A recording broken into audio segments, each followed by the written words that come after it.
मोक्ष पाने के लिए मरना जरूरी नहीं है।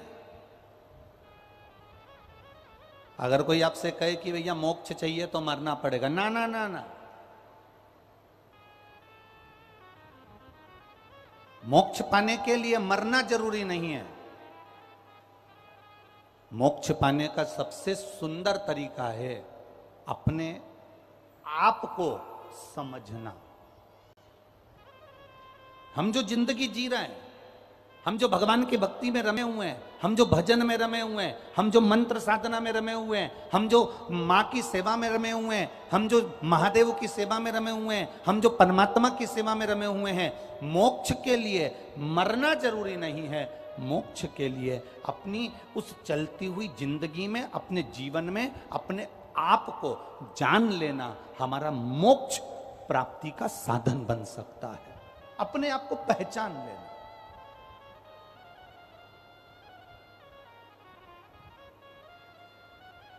बचपन गया जाने दो, जवानी गई जाने दो, अधेड़ी गई जाने दो, पर जो बचा हुआ है हमारा बुढ़ापा, किसी की जवानी बची है, किसी की अधेड़ी बची है, किसी का बचपन बचा है, किसी का बुढ़ापा बचा है, हमें उसको साधना है।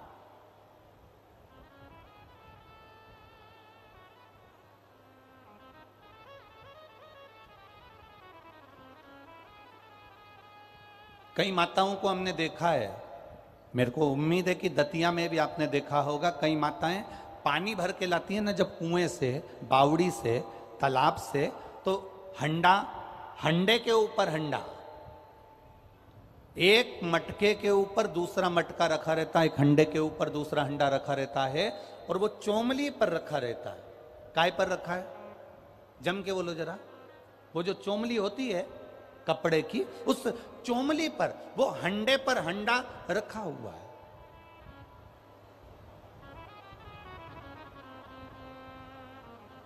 उसने वो हंडे को पकड़ा नहीं है। जिस हंडे को मां लेकर जा रही है, जिस हंडे को माता ले जा रही है, उस हंडे को उसने पकड़ा नहीं है। बस वो चोमली पर, वो सिर पर चोमली, चोमली पर हंडा, हंडे पर हंडा रखा हुआ है, और वो मां चली जा रही है, और उसके साथ में एक सखी और जा रही है। वो बात करती करती करती करती बहुत दूर तक चलेगा।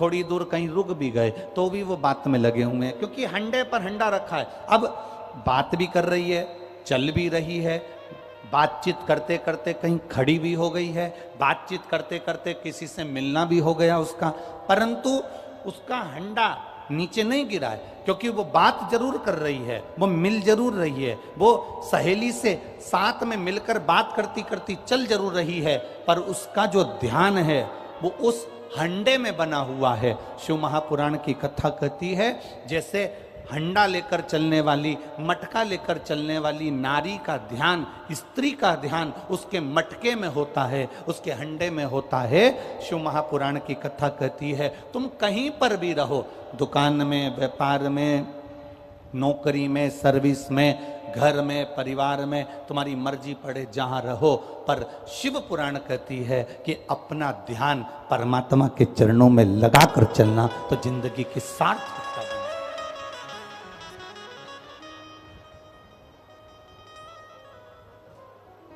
हम अपने ध्यान को रमाकर चले, हम अपने ध्यान को लगाकर चले। देवराज का ध्यान नहीं था शिव पुराण की ओर, देवराज का मन नहीं था शिव पुराण की ओर। बस देवराज तो देवराज, ब्राह्मण देवता कथा कह रहे हैं, ब्राह्मण देवता कथा बोल रहे हैं, और देवराज की चित्त वृत्ति में कथा नहीं पहुंच रही। इसको क्रोध आ रहा है, इसको गुस्सा आ रहा है कि ये हर हर महादेव बोल रहे हैं और मेरे शरीर में ताप हो रहा है, मेरे शरीर में कष्ट हो रहा है, मेरे शरीर में रोग हो रहा है, मेरे शरीर में बीमारी पड़ रही है, और ये हर हर महादेव बोल रहे हैं।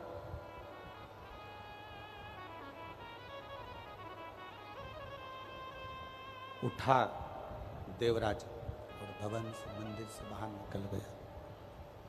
मंदिर से बाहर, और मंदिर से बाहर जाकर बेलपत्री के वृक्ष के नीचे बस थोड़ी देर बैठा ही था, उतनी देर में देवराज के प्राण छूट गए और देवराज को लेने के लिए देवाधिदेव महादेव नंदी को लेकर आए और देवराज को लेकर जाने लगे। तो देवराज के अंदर संशय उत्पन्न हो गया।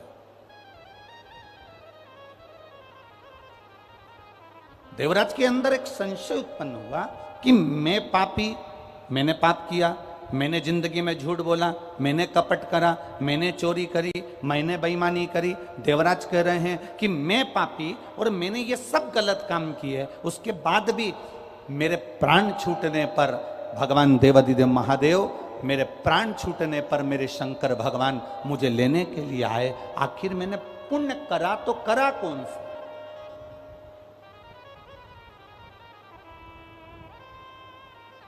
ऐसा पुण्य है कौन सा?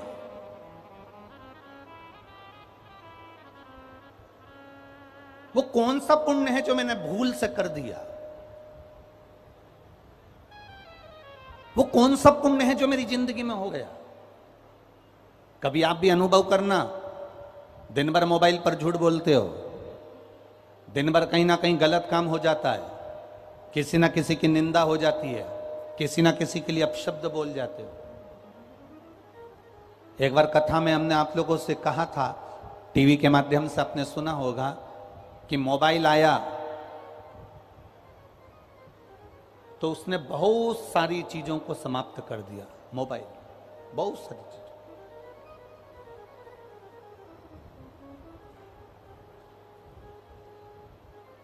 मोबाइल आया तो उसने बहुत सारी चीजों को खत्म कर दिया। मोबाइल आया, कैमरा खत्म हो गया। बोलो सही है कि गलत है? अब कैमरे का प्रयोग, कोई कैमरा टांग के चलता है क्या? बस मोबाइल निकाला और कैमरे से, मोबाइल से फोटो खींच लिया। मोबाइल आया, कैमरा खत्म हो गया। मोबाइल आया, MP3 खत्म। पहले लोग CD लगाते थे, कैसेट लगाते थे, फिर गाने सुनते थे। अब मोबाइल आया तो MP3 खत्म। अर्थात गाना सुनना है तो कोई को बक्से वगैरह लगाने की जरूरत नहीं पड़ती, मोबाइल पर सुन लेता। मोबाइल आया, कैमरा खत्म हो गया। मोबाइल आया, MP3 खत्म हो गई। मोबाइल आया तो कैलेंडर, जिससे लोग तारीख देखा करते थे, वो कैलेंडर भी खत्म हो गया। मोबाइल आया तो ये घड़ी भी खत्म। अब लोग टाइम देखते हैं तो मोबाइल का बटन दबा के देख लेते कितनी बज रही है। मोबाइल आया, कैमरा खत्म हो गया। मोबाइल आया, MP3 खत्म हो गई। मोबाइल आया, कैलेंडर खत्म हो गया। मोबाइल आया तो घड़ी खत्म हो गई। और मोबाइल पत्नी के हाथ में आया तो तुम खत्म।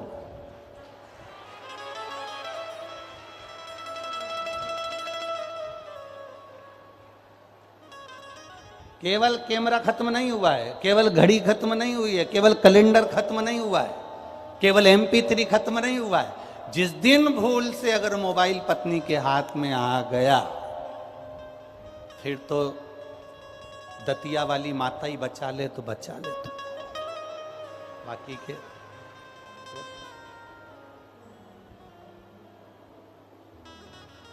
फिर तो तुम लोगों को आरती गाना पड़ेगी। तेरे भक्त जनों पे भीड़ पड़ी है भारी, फिर तुमको आरती गाना पड़ेगा। बहुत भीड़ पड़ गई है, बहुत तकलीफ हो गई है।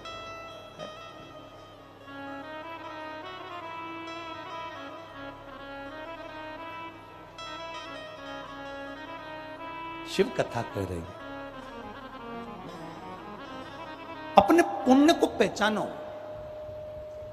ये दतिया वालों ने और दतिया के आसपास में से जो लाखों लाखों भक्त आए, आज देखा जाए तो ये तीनों चारों पंडालों को अगर मिलाया जाए तो लाखों की संख्या में आप पहले दिन पहुंचे हो। ये आपकी अविरल भक्ति है, शिव तत्व की।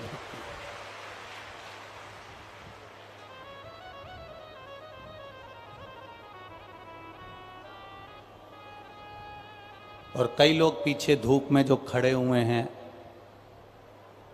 उधर साइड में धूप में खड़े हैं, उधर खड़े हैं, तो ये आपकी अविरलता है, अविरल भक्ति है। आप कभी विचार करना अपने आप को। जैसे देवराज पुण्य भागी था, देवराज कह रहा है मैंने चोरी करी, देवराज कह रहा है मैंने कपट करा, देवराज कह रहा है मैं ब्राह्मण होकर मैंने गलत काम किया, पर एक बात समझ में नहीं आती, मैंने पुण्य कौन सा करा कि मैंने जो पुण्य करा मेरे को समझ में नहीं आया कि देवाधिदेव महादेव मुझे लेने के लिए यहां पहुंचे हैं। ये देवराज को उसका पुण्य नहीं मालूम था।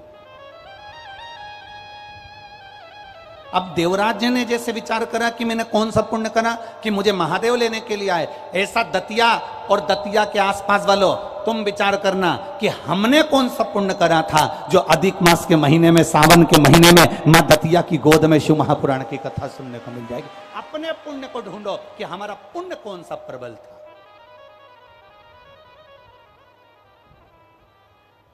हमारे पुण्य की प्रबलता ऐसी कौन सी थी जो हमको शिव महापुराण की कथा यहां सुनने को मिल गई।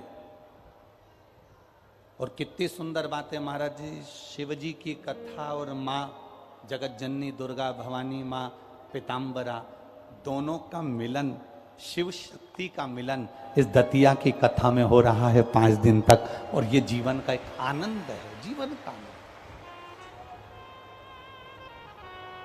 कहते हैं इस भूमि पर श्री स्वामी जी महाराज जी ने तप करा था। उस तप का फल यह हुआ कि मां पीताम्बरा ने स्वयं स्वामी जी महाराज जी को दर्शन दिया।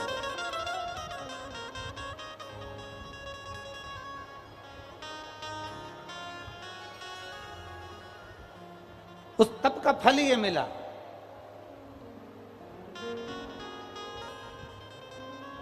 स्वामी जी ने तप करा तो उसके तप का फल यह मिला कि मां पीताम्बरा ने आकर दर्शन दिया।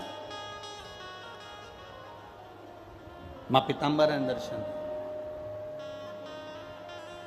अब आप भी तो तप कर रहे हो। दोपहर में 1 बजे से 4 बजे तक कथा है और ये पंडाल 2 दिन पहले रात्रि को आप आकर देखते तो पंडाल धीरे धीरे भराना प्रारंभ हो गया था। 2 दिन पहले से लोग तप साधना में लगना प्रारंभ हो गए। अपना अपना आसन बिछाया, बैठ गए।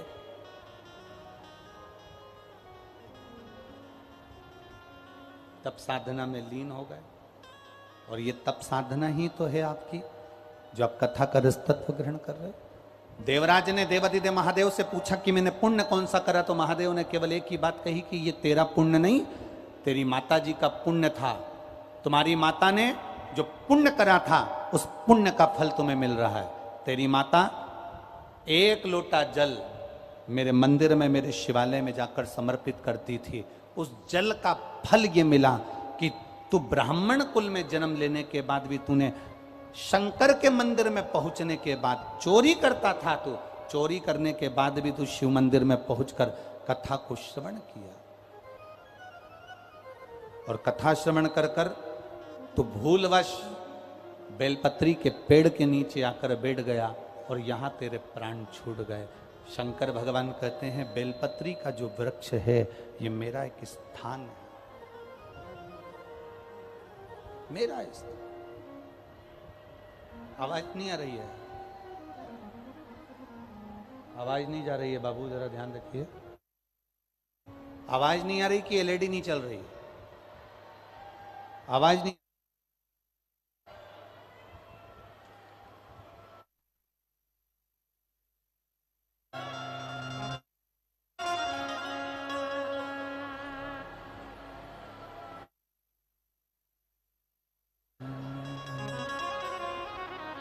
कितनी सुंदर है माँ तेरी नगरी, कितनी सुंदर है माँ तेरी नगरी।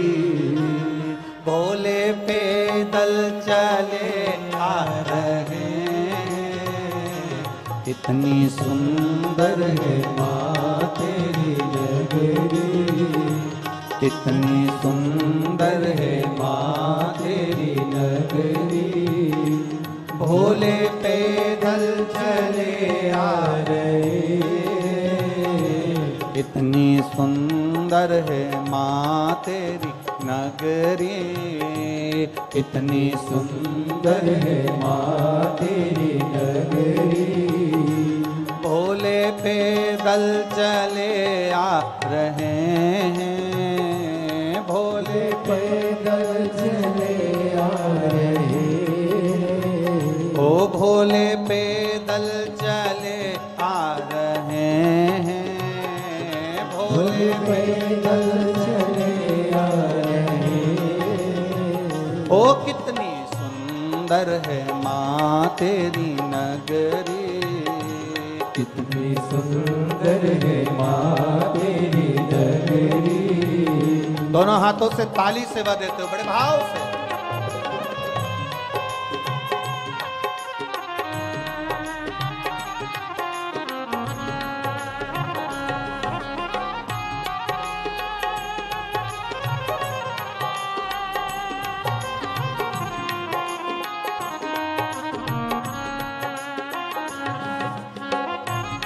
पीछे वाले भी दोनों हाथों से।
उनकी जटा में गंगा विराजे, गंगा बहाते चले आ रहे हैं। उनकी जटा में गंगा विराजे, गंगा बहाते चले आ रहे हैं।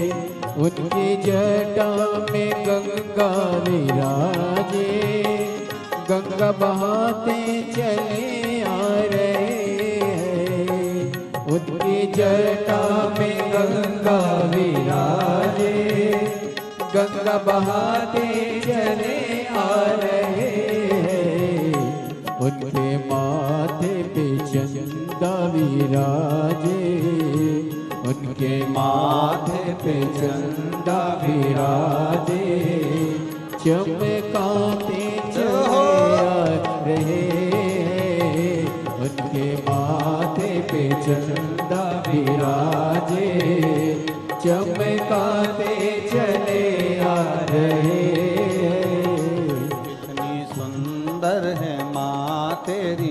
नगरी, कितनी सुंदर है माँ तेरी नगरी।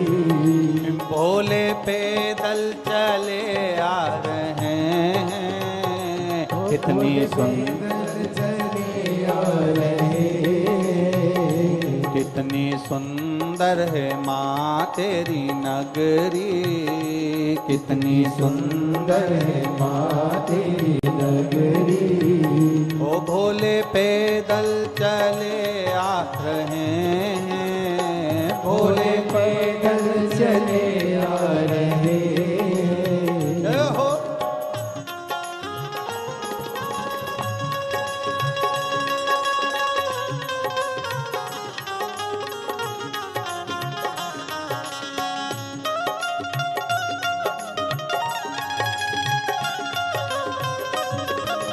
भोले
शंभू शंभो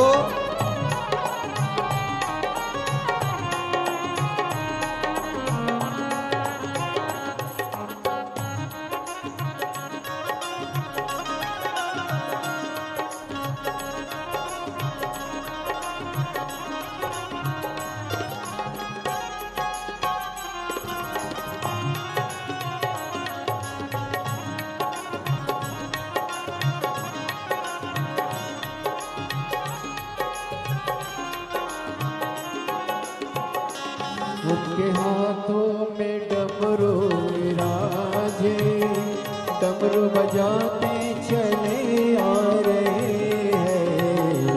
उनके हाथों में डमरू विराजे, डमरू बजाते चले आ रहे हैं। उनके हाथों में डमरू विराजे, डमरू बजाते चले उनके हाथों में डमरू विराजे, डमरू बजाते चले आ रहे हैं। उनके अंगों में बागंबरी छाला, उनके अंगों में बागंबरी छाला, वो पहन कर चले आ रहे हैं।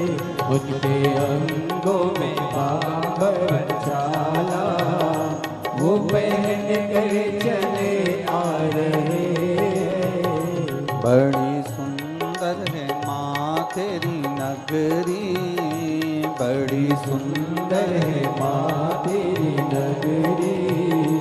भोले पैदल चले आ रहे हैं, बड़ी सुंदर है माँ तेरी नगरी। भोले पैदल चले आ रहे, भोले पैदल चले आ रहे हैं, भोले पैदल चले आ रहे, भोले पैदल चले आ रहे हैं, भोले पैदल चले आ रहे। बड़ी सुंदर है माँ तेरी नगरी, बड़ी सुंदर है माँ तेरी नगरी। हर हर अपने स्थान पर बैठकर भगवान देवाधिदेव महादेव से बड़े आनंद के साथ, बड़े विश्वास के साथ में बाबा देवाधिदेव महादेव से अपने दिल की बात भाव से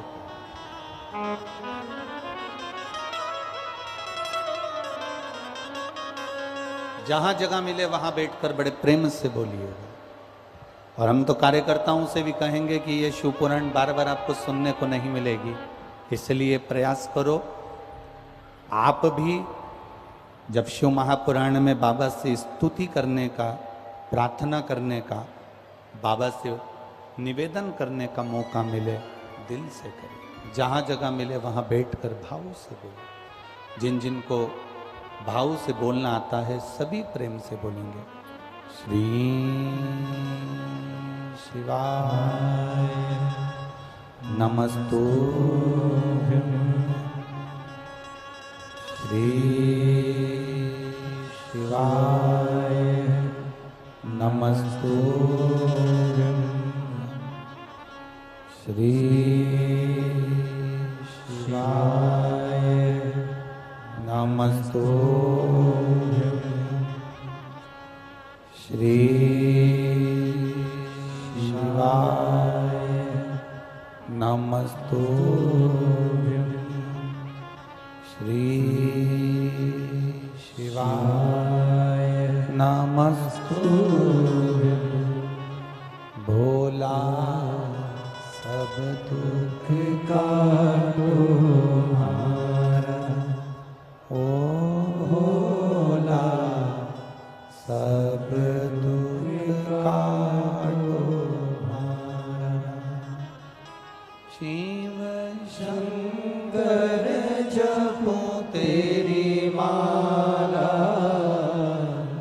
भोले बाबा जपो तेरी माला, भोला सब दुख काटो हमारा, ओ भोला सब दुख काटो हमारा। वेश मंगल मंगलकारी, वेश मंगल मंगलकारी, शमशाने वासी हमारा, शमशाने वासी हमारा, ओ भोला सब दुख काटो हमारा, ओ भोला सब दुख काटो हमारा। शिव कथा कर रही है, भगवान शंकर का संवाद कर रहा है। शिव धाम देवराज चले गए। शिव जी से जो प्रश्न किए गए उसका उत्तर देवराज ने दिया।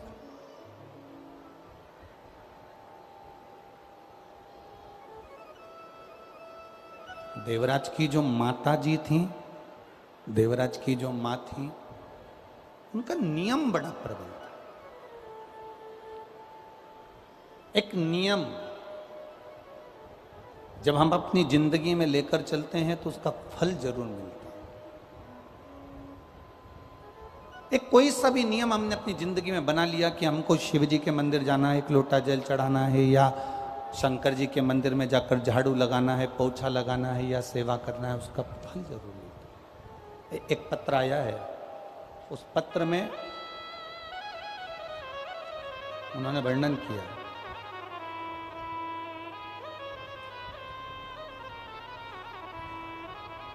मेरा नाम रंजना निखरा है, मेरे पति का नाम राकेश निखरा है, मैं इंदरगढ़ जिला दतिया मध्य प्रदेश की हूँ। कहीं बैठी हो तो हाथ हिला सकती हैं, कहीं पर बैठी हो तो अपना हाथ हिला सकती हैं। मेरा नाम रंजना निखरा है, मेरे पति का नाम राकेश निखरा है। मैं इंदरगढ़ जिला दतिया मध्य प्रदेश की हूँ। आप ही हैं? दोनों हाथ ऐसे हिला दो एक बार। एक लोटे जड़ और शंकर भगवान के मंदिर में झाड़ू लगाने का क्या फल होता है गुरुदेव, मैं वर्णन करती हूँ। मेरा बड़ा बेटा 22 वर्ष का है और छोटा बेटा 20 वर्ष का है। बड़े बेटे का नाम देव निखरा है और छोटे बेटे का नाम शिव निखरा है। मेरे दोनों बेटे 22 वर्ष का और 20 वर्ष का 2019 से सरकारी नौकरी के लिए तैयारी कर रहे थे। कई बार परीक्षा दी लेकिन सफलता नहीं मिली।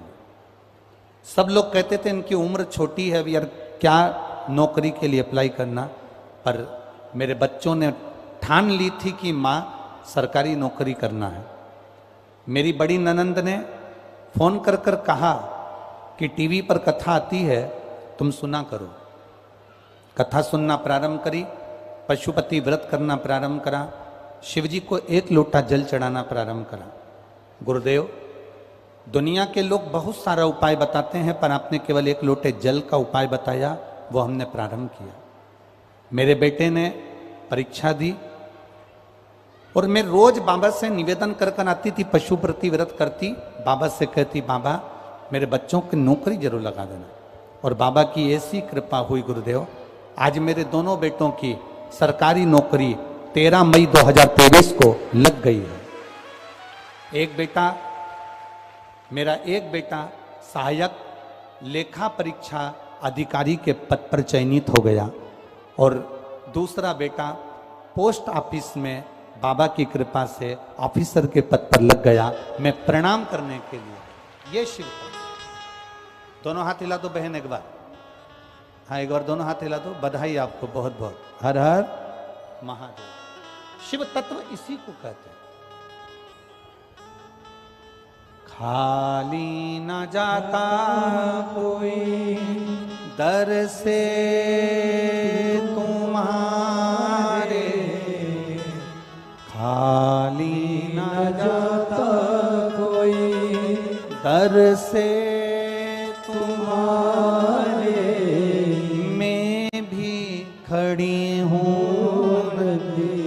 बाहें पसारे, अपने हृदय से लगा लो, गिरा जा रहा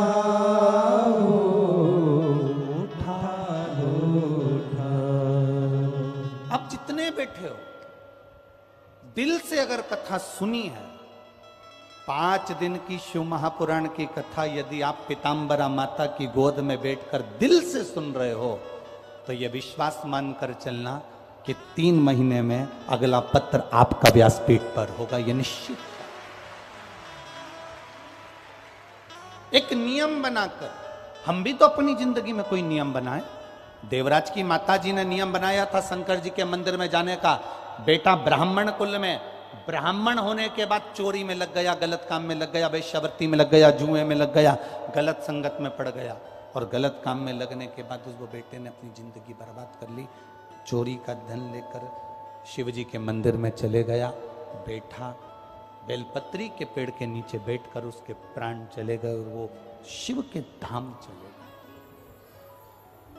वो घड़ी के नियम हम बनाए। एक नियम हमारी जिंदगी में होना चाहिए।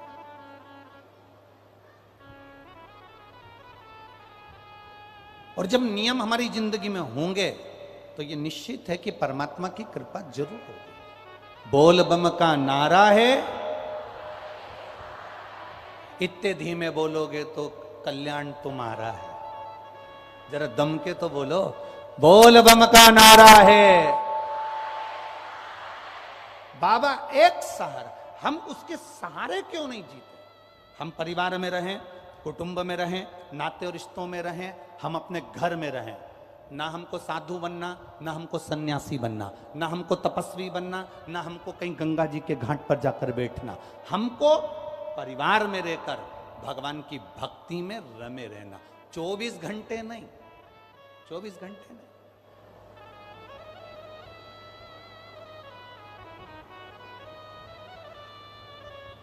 जितना समय मिले हमारे को उतना समय हम परमात्मा।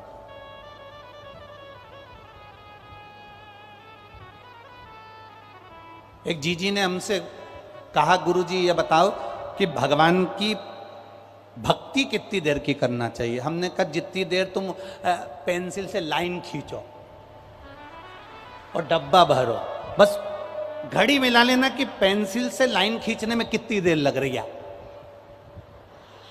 और डब्बा भरने में कितनी देर लग रही, उतनी देर भी अगर तुमने मुख से राम कह लिया, कृष्ण कह लिया, शिव कह लिया तो कल्याण हो गया। बस उतना भी कर लिया ना तो बहुत है। वो सरल है क्या? अरे लुटा दिया भंडार काशी वाले ने, कर दिया मार।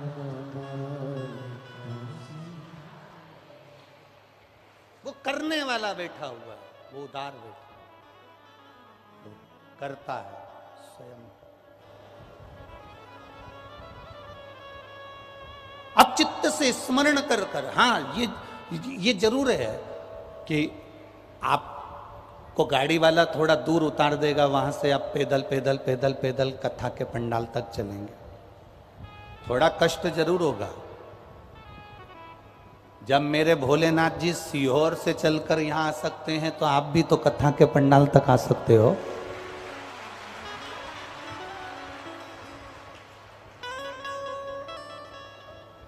एक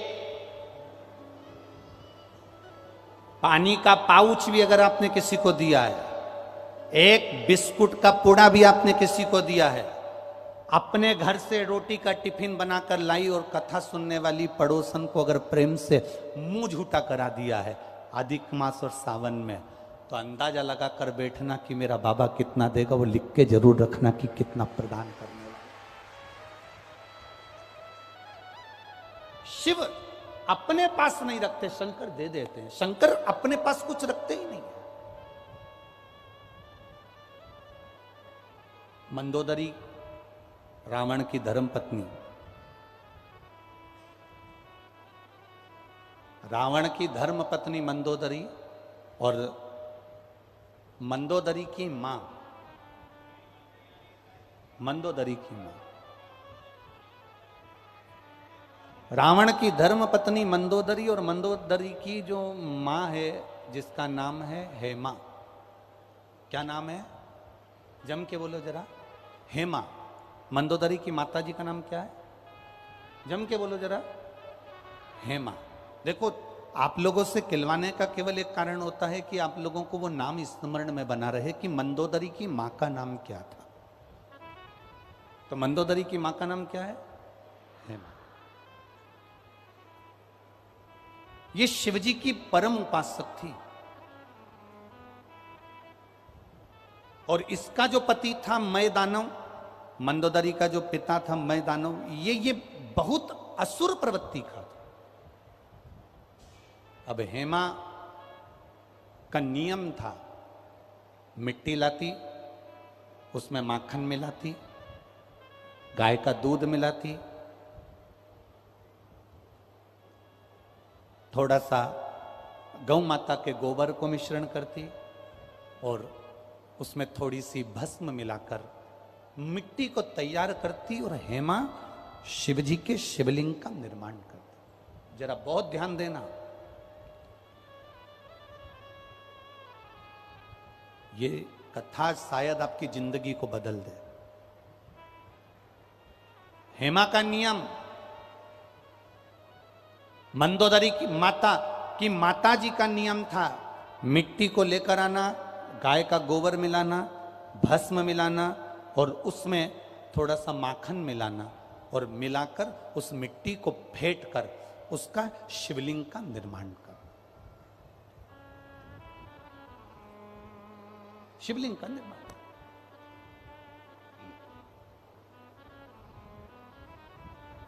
छोटी सी मंदोदरी, और मंदोदरी ने एक दिन अपनी माता जी से पूछ लिया था, मां अप्सरा थी हेमा?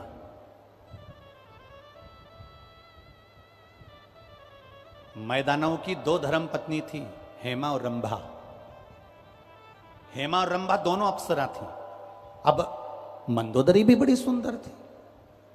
तो एक दिन मंदोदरी ने अपनी माँ से पूछ लिया, माँ तू मिट्टी लाती है, मिट्टी में माखन मिलाती है और माखन मिला के उसमें भस्म मिलाती है और उसमें गाय का गोबर मिलाकर तू मिश्रण कर कर पार्थिव लिंग का निर्माण करती है। माँ, इस पार्थिव लिंग के निर्माण का फल क्या मिल सकता?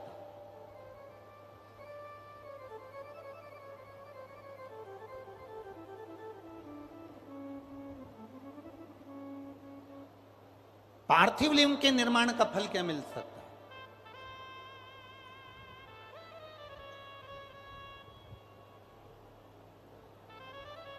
हेमा ने कहा कि मंदोदरी तू क्या चाहती है वो बता, तू चाहती क्या है वो बोल। मंदोदरी ने कहा, मां, नारी और पुरुष ये दोनों का मंगल विवाह होता है। नारी पहले जाती है, पुरुष पहले जाता है, ये तो किसी को नहीं मालूम, जो भाग्य में लिखा होता है वो होता है। नारी पहले जाएगी कि पुरुष पहले जाएगा ये किसी को नहीं मालूम। मां, जो ललाट पर लिखा हुआ होता है, जो पूर्व का कर्म करा हुआ होता है, उसी के अनुसार पति पहले गया कि पत्नी पहले गई, ये ललाट पर जिसके जो लिखा होगा, जो कर्म की गति लिखी होगी वो उसके साथ होगा। पर मां, मैं इतना पूछना चाहती हूं, क्या नारी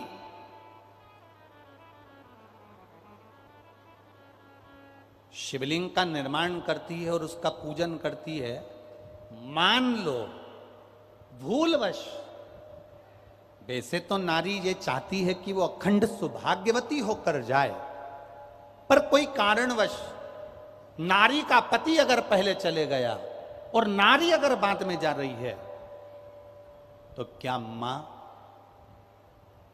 शिवलिंग के निर्माण का कोई फल उसको प्राप्त हो सकता है? हेमा ने कहा, मैदानों की पत्नी हेमा अपनी बेटी मंदोदरी से कहती है, सुन मंदोदरी, पूरे आस्था चैनल पर जितने सुन रहे हो, जितने फेसबुक यूट्यूब पर सुन रहे हो, जितने लाखों की संख्या में इस दतिया में श्रवण कर रहे हो माँ पीताम्बरा की गोद में, ध्यान से सुनना। माँ हेमा अपनी बेटी मंदोदरी से कहती है, मंदोदरी सुन, शिवलिंग का निर्माण करने वाली नारी मान लो पहले चली गई तो अखंड सौभाग्यवती तो होती ही है, पर मान लो कर्म की गति के अनुसार अगर पति पहले चले गया और नारी अगर मान लो बेधव्य भी हो जाती है, तो हेमा कहती है वो नारी का जब अगला जन्म होता है तो वो 7 जन्म तक कभी विधवा नहीं होती है। 7 जन्म तक नारी वैधव्य धारण नहीं करती है। हेमा अपनी पुत्री मंदोदरी को कह रही है।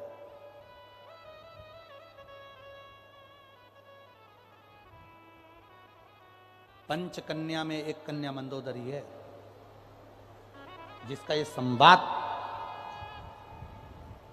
और यही संवाद मंदोदरी ने केवल अपने अंदर नहीं रखा।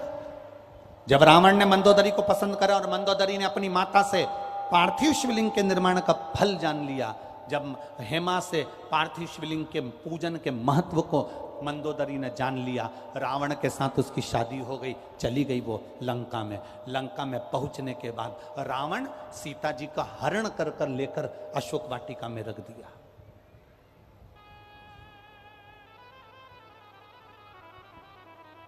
अशोक वाटिका का पूरा काम त्रिजटा को दिया गया, पूरा काम त्रिजटा को।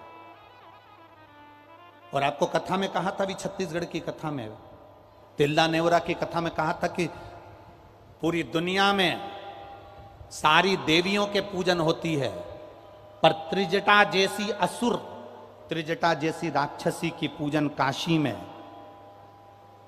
साक्षी विनायक के मंदिर में आज भी होती है। शिवजी ने त्रिजटा जैसी राक्षसी को भी अपना काशी का निवास दिया, उसकी भक्ति के कारण, उसके विश्वास के कारण।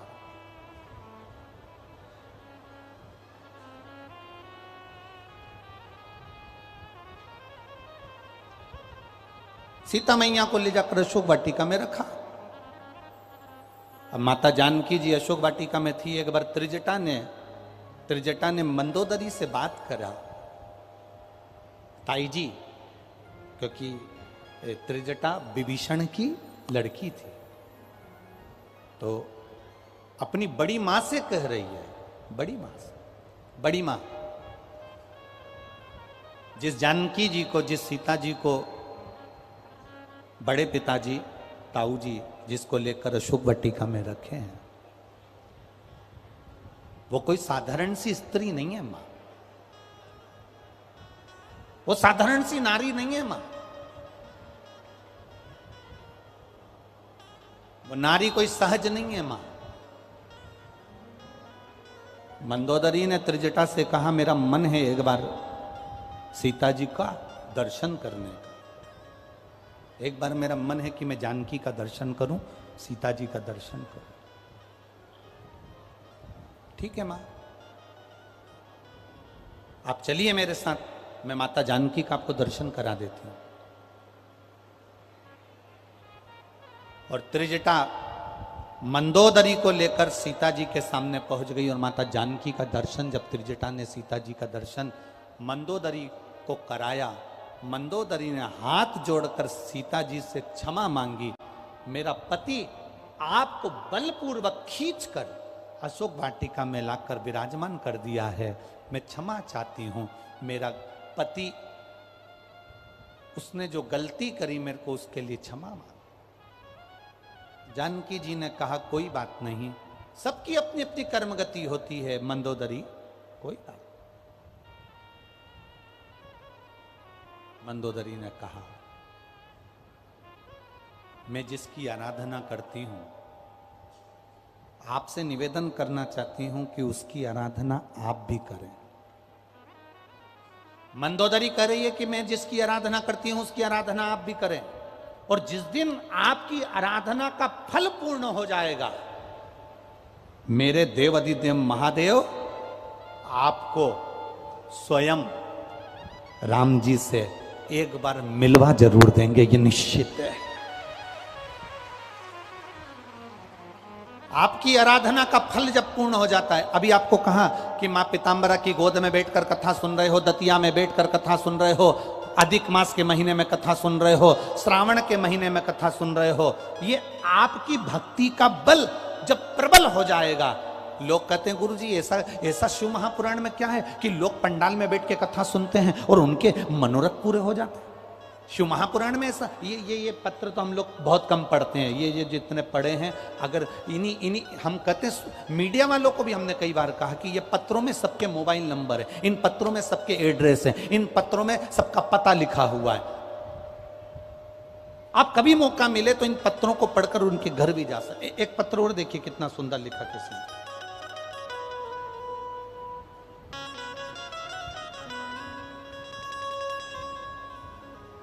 मैं वर्षा सोनी, जिला भिंड, गोहद की रहने वाली हूं। कहीं बैठी हैं? कहीं बैठी हो? आप ही हैं? दोनों हाथ हिला दो एक बार, वापिस हिलाओ हाथ एक बार। मैं वर्षा सोनी, जिला भिंड, गोहद की रहने वाली हूं। गुरुजी, मैं क्या वर्णन करूं? मेरे बेटे की बैंक मैनेजर की एग्जाम में बहुत विघ्न आते थे। कभी 1 नंबर से रह जाता, कभी 2 नंबर से रह जाता, कभी 3 नंबर से रह जाता, उसका नहीं हो पाता था। बहुत परेशान थे, उसकी हिम्मत टूट गई। मेरा बेटा मुझसे कहता है, मम्मी सब करा धरा रह जाता है, कोई मतलब नहीं है, अब एग्जाम नहीं दूंगा। मुझे उसका दर्द नहीं देखा गया।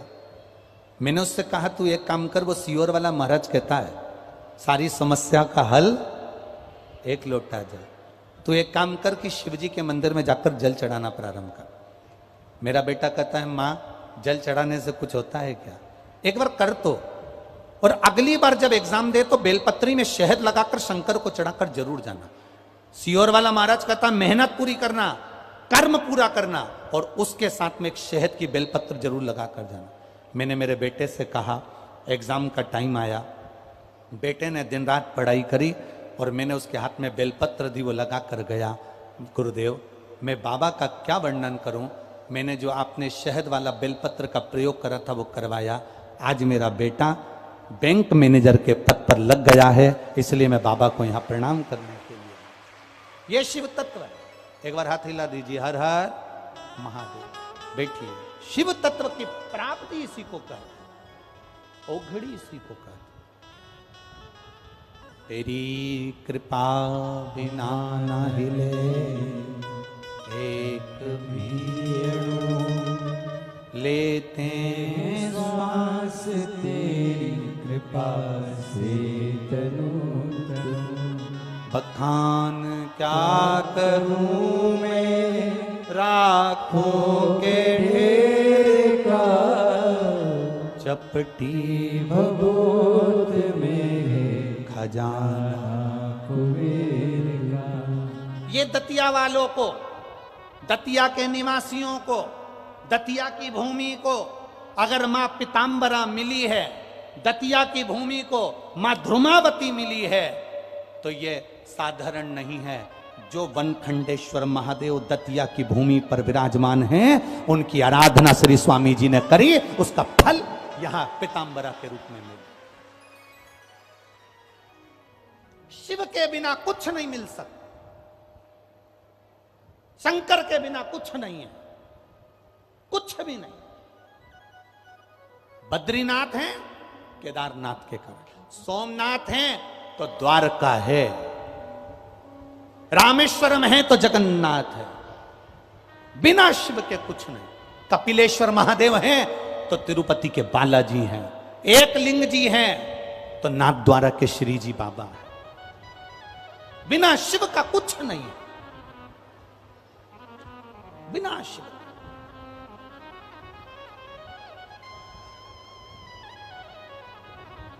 स्वामी जी ने कितना कितना तप करा शंकर जी का, कितनी शिव जी की सेवा करी होगी। वो बनखंडेश्वर महादेव की पूजन में स्वामी जी लगे रहते थे, दिन भर लगे रहते थे। शंकर जी के मंदिर में सफाई करना, सेवा करना, आराधना करना, पूजन करना, अर्चना करना। सबसे पहले स्वामी जी अगर आए थे, महाराज जी अगर आए थे, तो वो बनखंडेश्वर महादेव के पास में ही बैठा करते थे, वहीं आराधना करते, वहीं तप साधना करते। वहीं पर देवाधिदेव महादेव ने कृपा कर दी और कह दिया, यहां मेरी जगत जननी पार्वती का बगलामुखी अवतार पीताम्बरा को यहां विराजमान कर दे, ध्रुमावती को यहां विराजमान कर दे।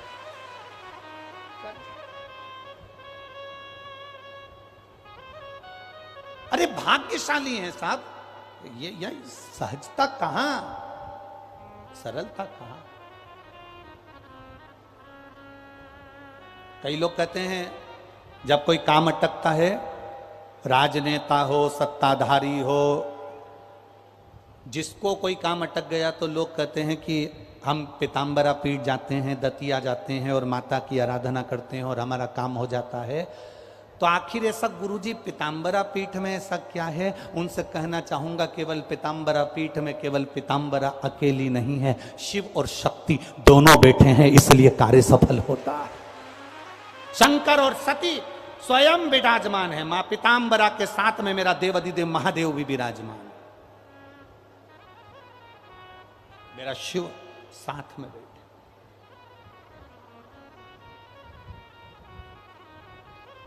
तेज गर्मी हो सकती है, धूप लग सकती है, पंडाल में जगह नहीं मिलेगी तो आप बाहर खड़े रह रहे हो, आपको धूप लग रही होगी, पर विश्वास मानकर चलना कि इस भूमि की कथा आपकी झोली कभी खाली नहीं रख सकती, भरकर भेजेगी। ये क्योंकि शिव और शक्ति की भूमि है। ये दतिया की भूमि शंकर और शक्ति की भूमि है। ये दतिया की भूमि केवल मां की अकेली भूमि नहीं, यहां शिव और शक्ति दोनों विराजमान है। बनखंडेश्वर भी बैठे हैं तो मां जगत जननी भी बैठी, खाली कहां। सुनो सीता जानकी, अगर तुमने शिव जी की आराधना करी है तो मेरा देवाधिदेव महादेव जिसकी आराधना मैं करती हूं, अब वो महादेव तुमको एक बार राम जी का दर्शन, तुम्हारे पति का दर्शन जरूर कराए। तो सीता जी ने कहा मंदोदरी से कि रावण की कैद में मैं बंद हूं, राम जी अगर आएंगे तो मुझे लेने के लिए आएंगे और लेकर चले जाएंगे, विजय प्राप्त करेंगे और लेकर चले जाएंगे, युद्ध लड़ेंगे और लेकर चले जाएंगे। और आप कह रही हो कि उसके पहले राम जी का दर्शन हो जाएगा? ऐसा हो सकता है क्या? मंदोदरी मुस्कुराकर बोली, मेरी माँ हेमा कहती थी पार्थिव लिंग का निर्माण करने पर, पूजन कर कर विसर्जन करने पर जो फल मिलता है वो साधारण नहीं मिलता है। तुम एक काम करो, जिस अशोक के वृक्ष के नीचे तुम बैठी हो, अशोक वाटिका में तुम बैठी हो, वहीं की मिट्टी कंकर को उठाकर उसका भी तुम स्पर्श कर लोगी और अपने इष्ट देव का स्मरण कर कर याद करोगी तो वो सुनता जरूर है। इसलिए कहते हैं कंकर में शंकर है, कंकर में शंकर। हमने पहले भी कथा में कहा, पूरे विश्व की भूमि को, पूरे विश्व की जमीन को, पूरे विश्व की भूमि को खोद कर देखिए, कोई मूर्ति मिले चाहे ना मिले, मेरा शंकर और कंकर उस भूमि में जरूर मिलेगा, ये निश्चित मिलेगा। तो लोग कह रहे थे काशी में कितना लोगों ने कहा ये हमारी है, ये हमारी है, ये हमारी है। और जब रिसर्च वाले पहुंचे और चेक करने पहुंचे और सब पुरातत्व विभाग वाले पहुंचे और धीरे धीरे धीरे धीरे धीरे धीरे जब चेक करना प्रारंभ करा तो देवाधिदेव महादेव खुद प्रकट होकर कहते हैं कि ये ज्ञान वापी मेरी है। स्वयं शिव कह रहा है, स्वयं ओघड़दानी कह रहा है।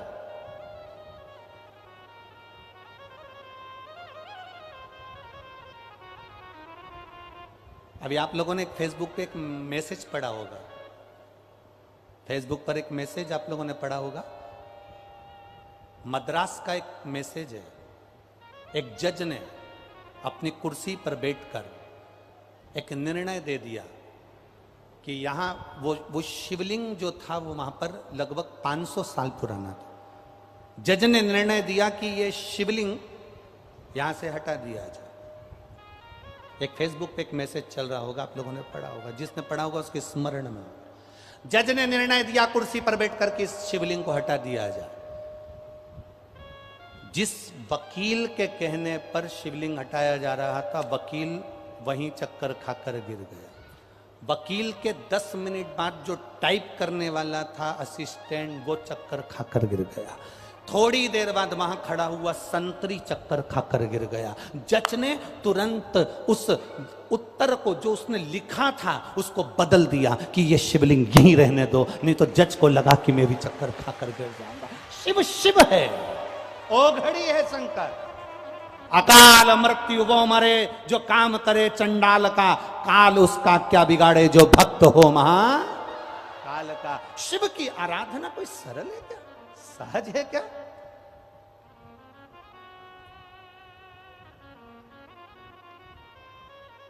शंकर की आराधना सरल सहज।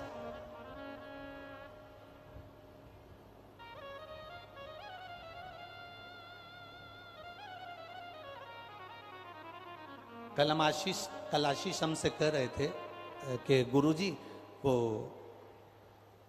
अपने जो केंद्रीय गृह मंत्री जी हैं डॉक्टर नरोत्तम मिश्रा जी, इनके चेहरे पर कितना तेज है ना। हमने कहा ये तेज दुनिया में जितने शंकर के भगत मिलेंगे ना, सब ऐसे ही चमकते हुए मिलेंगे।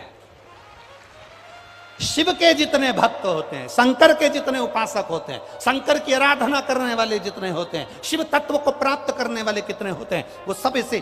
शंकर भगवान की चमक क्या कम है?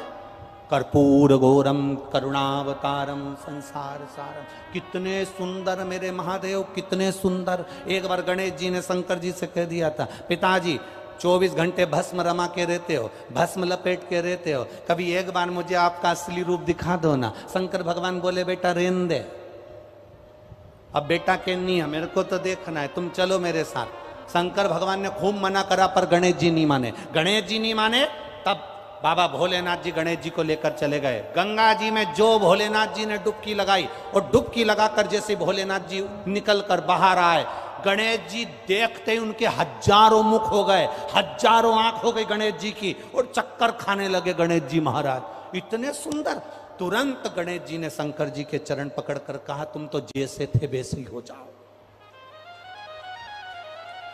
शिव जी ने पूछा कैसे? भस्म लपेटो। अब शंकर भगवान भस्म नहीं लगा रहे, गणेश जी ने अपनी सूंड में भस्म भरकर भोलेनाथ जी पे छोड़ी, हाथ से शंकर भगवान को भस्म लगा रहा है भगवान गणेश जी। तो शंकर जी ने पूछा ऐसा क्यों कर रहा है? शंकर भगवान से गणेश जी महाराज बोले, आप बड़े सुंदर हो पर मेरी माता पार्वती से ज्यादा सुंदर हो, इसलिए मेरी माता से ज्यादा सुंदर मैं किसी को देख नहीं सकता, मेरी जान जल रही, इसलिए तुम वैसे ही हो जाओ जैसे थे। शिव जी वापिस वैसे ही हो गए, भस्म रमा। कितने सुंदर है मेरे बाबा की कोई और। लक्ष्मी जी की माता जी, भगवान विष्णु जी की सासू जी ख्याति देवी लक्ष्मी जी को शिव जी को देने वाली थी, मना कर दिया। सारी देवियां भगवान शंकर को प्राप्त होने वाली थी, शिव जी ने मना कर दिया। ना ना ना, इतने सुंदर है। कर्पूर गौरम करुणावतार, कितना सुंदर स्वरूप मेरे महादेव का, कितना सुंदर।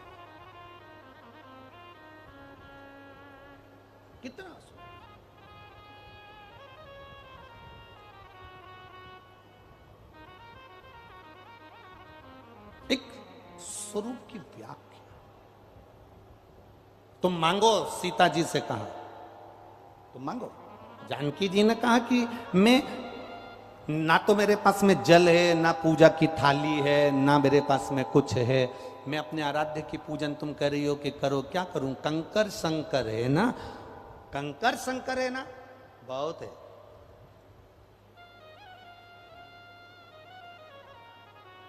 ये इतने आप लोग कथा सुनने आए हो, या बैठ के जब कथा सुनकर जाओ तो सिर पे जिस रज पर आप बैठे हो, जिस जमीन पर आप बैठे हो, जिस आसन पर आप बैठे हो, उसकी रज थोड़ी सी सिर पर लगाकर जरूर जाया करो। इतने करोड़ों लाखों भक्तों में कोई शंकर का ऐसा भक्त आता है जिसके अंदर शिव समाया हुआ होता है, उसकी रज जमीन पर पड़ जाती है, हमारा कल्याण कर कर चली जाती है। कोई ऐसा आया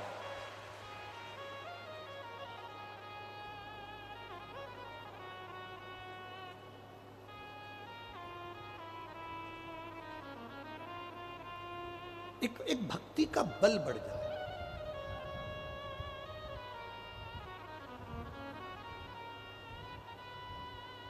एक माँ ने लिखा है कि मेरे जीवन का मैं क्या वर्णन करूं कि मेरे घर में संतान नहीं थी और डॉक्टर ने कह दिया था कि तेरे गर्भाशय में गांठ है, गर्भाशय में गांठ है, संतान का सुख तेरे को जिंदगी भर पत्र में लिखा उसने, संतान का सुख तेरी जिंदगी में कभी नहीं मिलेगा, तेरे गर्भाशय में गांठ।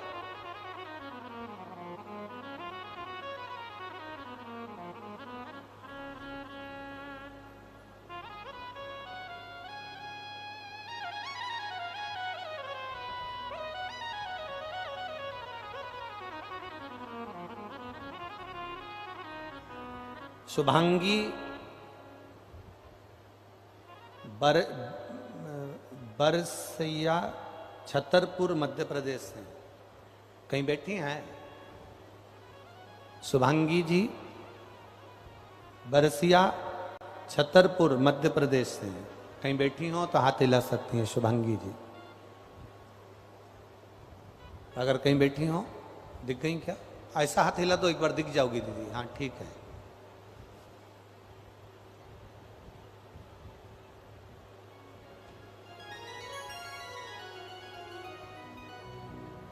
बच्चे को साथ लेकर आई हो क्या? थोड़ा सा ऊंचा करो बच्चे को, अगर लाई हो तो। लाई हो साथ में? नहीं लाए? कई साल हो गए थे गुरुजी, संतान का सुख नहीं था। डॉक्टर ने कह दिया था संतान का सुख नहीं है। बाबा की कृपा का क्या वर्णन करूं, मैंने पशुपति व्रत करना प्रारंभ कर दिया।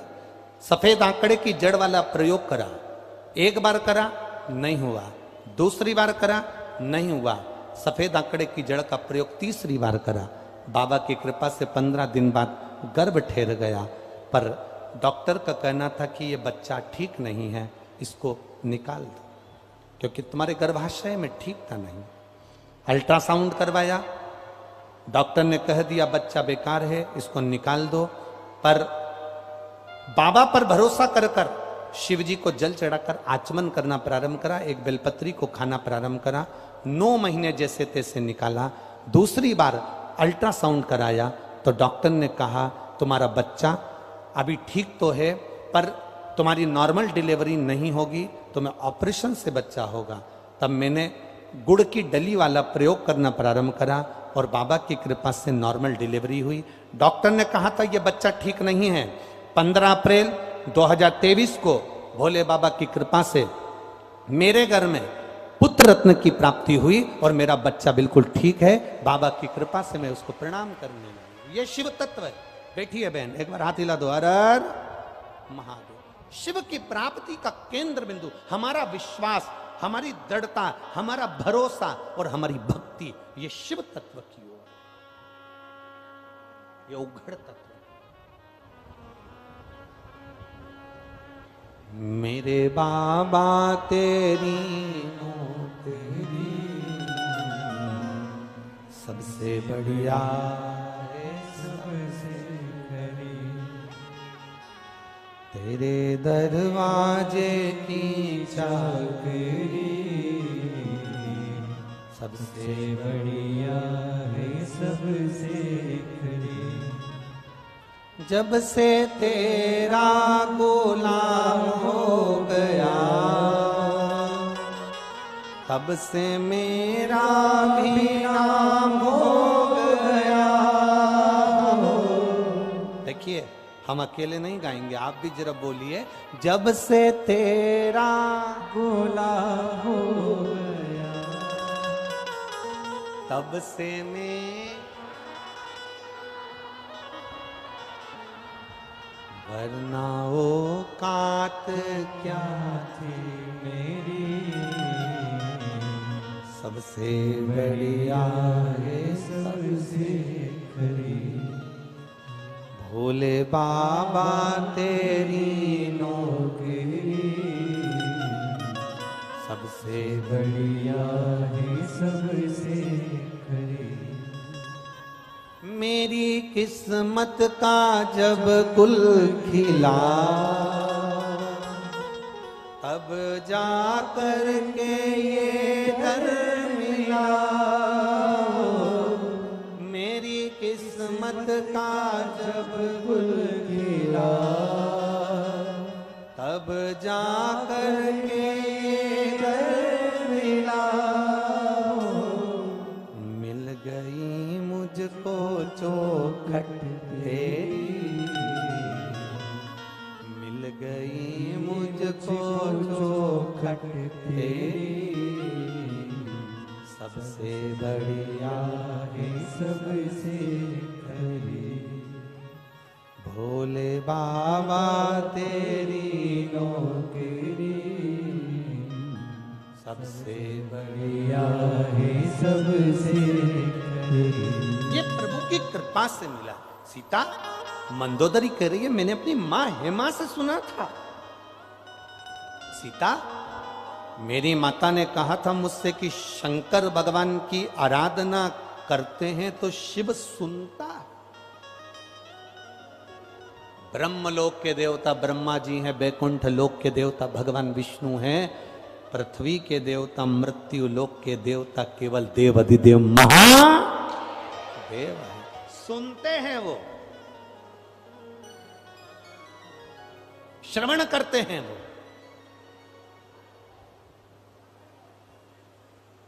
मेरे पास ना पूजा की थाली है, ना लोटा है, ना कलश है, ना मेरे पास में धूप बत्ती, ना अगरबत्ती, ना दिया, ना मेरे पास में कोई वस्तु। क्या शिव राजी हो जाएंगे? मंदोदरी ने सीता जी से कहा शंकर राजी हो जाएंगे बिना पूजा की थाली के,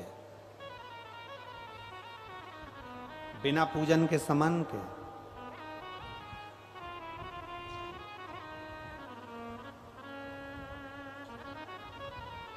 मेरे महादेव को ना तो तुम्हारे नारियल की जरूरत है, मेरे महादेव को ना तुम्हारे द्वारा दी हुई कोई वस्तु की जरूरत है। मेरे महादेव कहते हैं एक लोटा जल तुम्हारे पास में हो तो चढ़ा दो, नहीं हो मेरी चढ़ी हुई बेलपत्र उठाकर वापिस मुझ पे चढ़ा दो।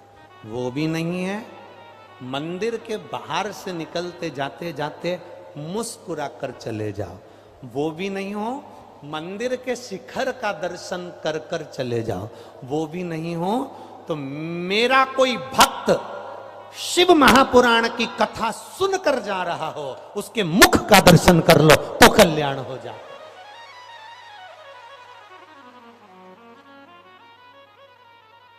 शंकर का कोई भक्त निकल कर जा रहा है, उसकी मुख का दर्शन।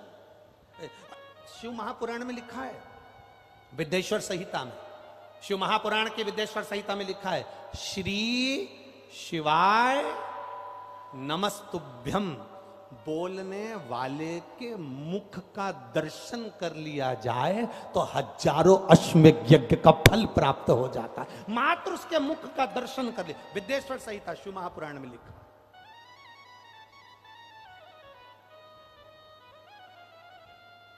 केवल मुख का दर्शन करा।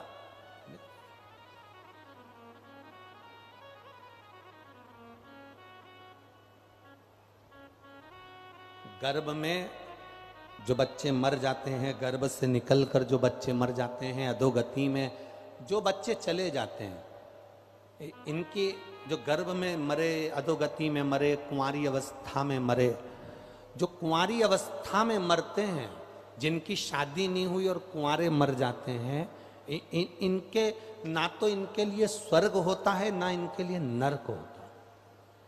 ये बीच में लटकते रहते हैं। हम कई लड़का लड़कियों से कहते हैं, हम कई बेटा बेटियों से कहते हैं कि तुम ये प्रेम और स्नेह के जाल में आकर कि मैं मर जाऊंगी, और मालूम पड़े उसके चक्कर में तुम कुंवारे मर गए। कभी शिव पुराण को अच्छे से पढ़ना कि ना तुम्हारे लिए स्वर्ग है ना तुम्हारे लिए नरक है, प्रेत की योनि में पड़े रहते हो। जो जीव कुंवारी अवस्था, स्वयं शिव पुराण में लिखा है, अर्जुन का बेटा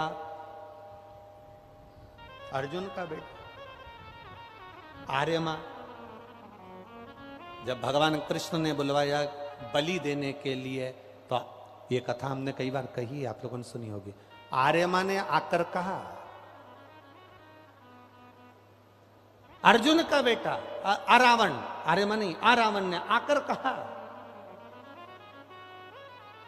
और अर्जुन का बेटा अरावण कहता है भगवान कृष्ण से, अगर मैं कुंवारा मर गया तो ना तो मैं बैकुंठ जाऊंगा ना मैं नरक जाऊंगा, पहले मेरी शादी कर दो फिर मेरी बलि चढ़ा दो। कुरुक्षेत्र की देवी को प्रसन्न करने के लिए बलि चढ़ाना है ना, पहले मेरी शादी कर दो फिर बलि चढ़ा दो। आरावण कह रहा है, आरावण ने कहा मेरी बलि चढ़ा दो, मना नहीं, पर पहले मेरी शादी कर दो। एक रात्रि के लिए कौन पिता अपनी बेटी की शादी करेगा? एक रात्रि के लिए कौन पिता, कौन बाप अपनी बेटी को कन्यादान करेगा? कोई नहीं मिला। तब भगवान कृष्ण, क्योंकि भगवान नारायण ब्रह्मा जी की बनाई हुई सृष्टि पर किन्नरों पर हंस दिए थे, किन्नरों पर हंसे थे, इसलिए भगवान शंकर जी ने कहा था, नारायण तुम इन किन्नरों पर हंसे हो, इसलिए तुमको मृत्यु लोक में जाकर एक बार किन्नर बनना पड़ेगा। जब आरावण की मृत्यु का समय आया और उसको बलि देना थी, तब आरावण ने कहा मेरी शादी कर दो। भगवान ने सोचा शादी किससे करूं? अर्जुन नकुल सहदेव पूरी रात लड़की ढूंढते रहे, नहीं मिली। तब भगवान कृष्ण किन्नर बने और भगवान कृष्ण की शादी आरावण के साथ में हुई।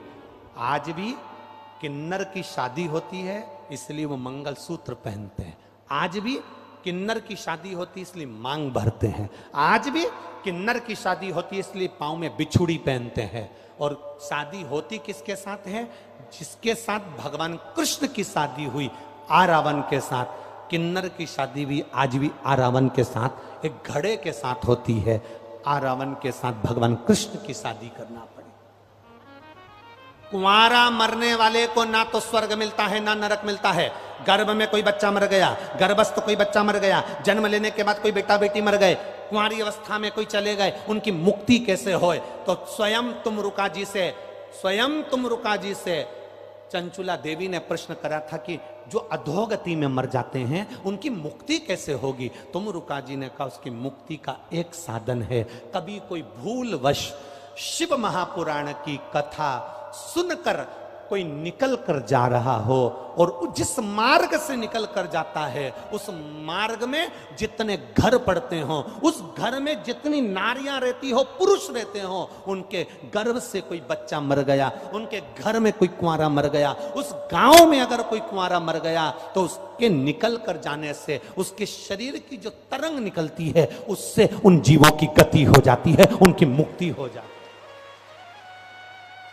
अब आप लोग इतनी संख्या में कथा सुनने के लिए आए हो,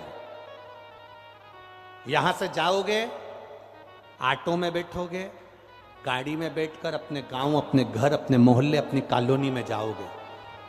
आसपास में तुमको नहीं मालूम कि किसके गर्भ में बच्चा शांत हो गया, कौन कुंवारा मर गया, कौन एक्सीडेंट से मर गया, कौन कैसा मर गया, पर तुम्हारे जाने ही से, तुम्हारे शरीर की तरंग से, शिव महापुराण की कथा सुनकर जब जाते हो, तुम्हारे शरीर की तरंग से जीवों का कल्याण हो जाता है।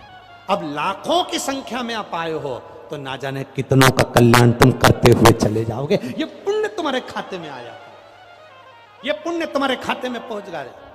मंदोदरी ने कहा मेरी अपनी माँ से पूछा, सुना था कि शंकर की आराधना के लिए कुछ भी नहीं हो तो बस उसको याद कर लो, उसका स्मरण कर लो, बोल बम का नारा है बाबा एक सहारा है, उसका स्मरण, उसका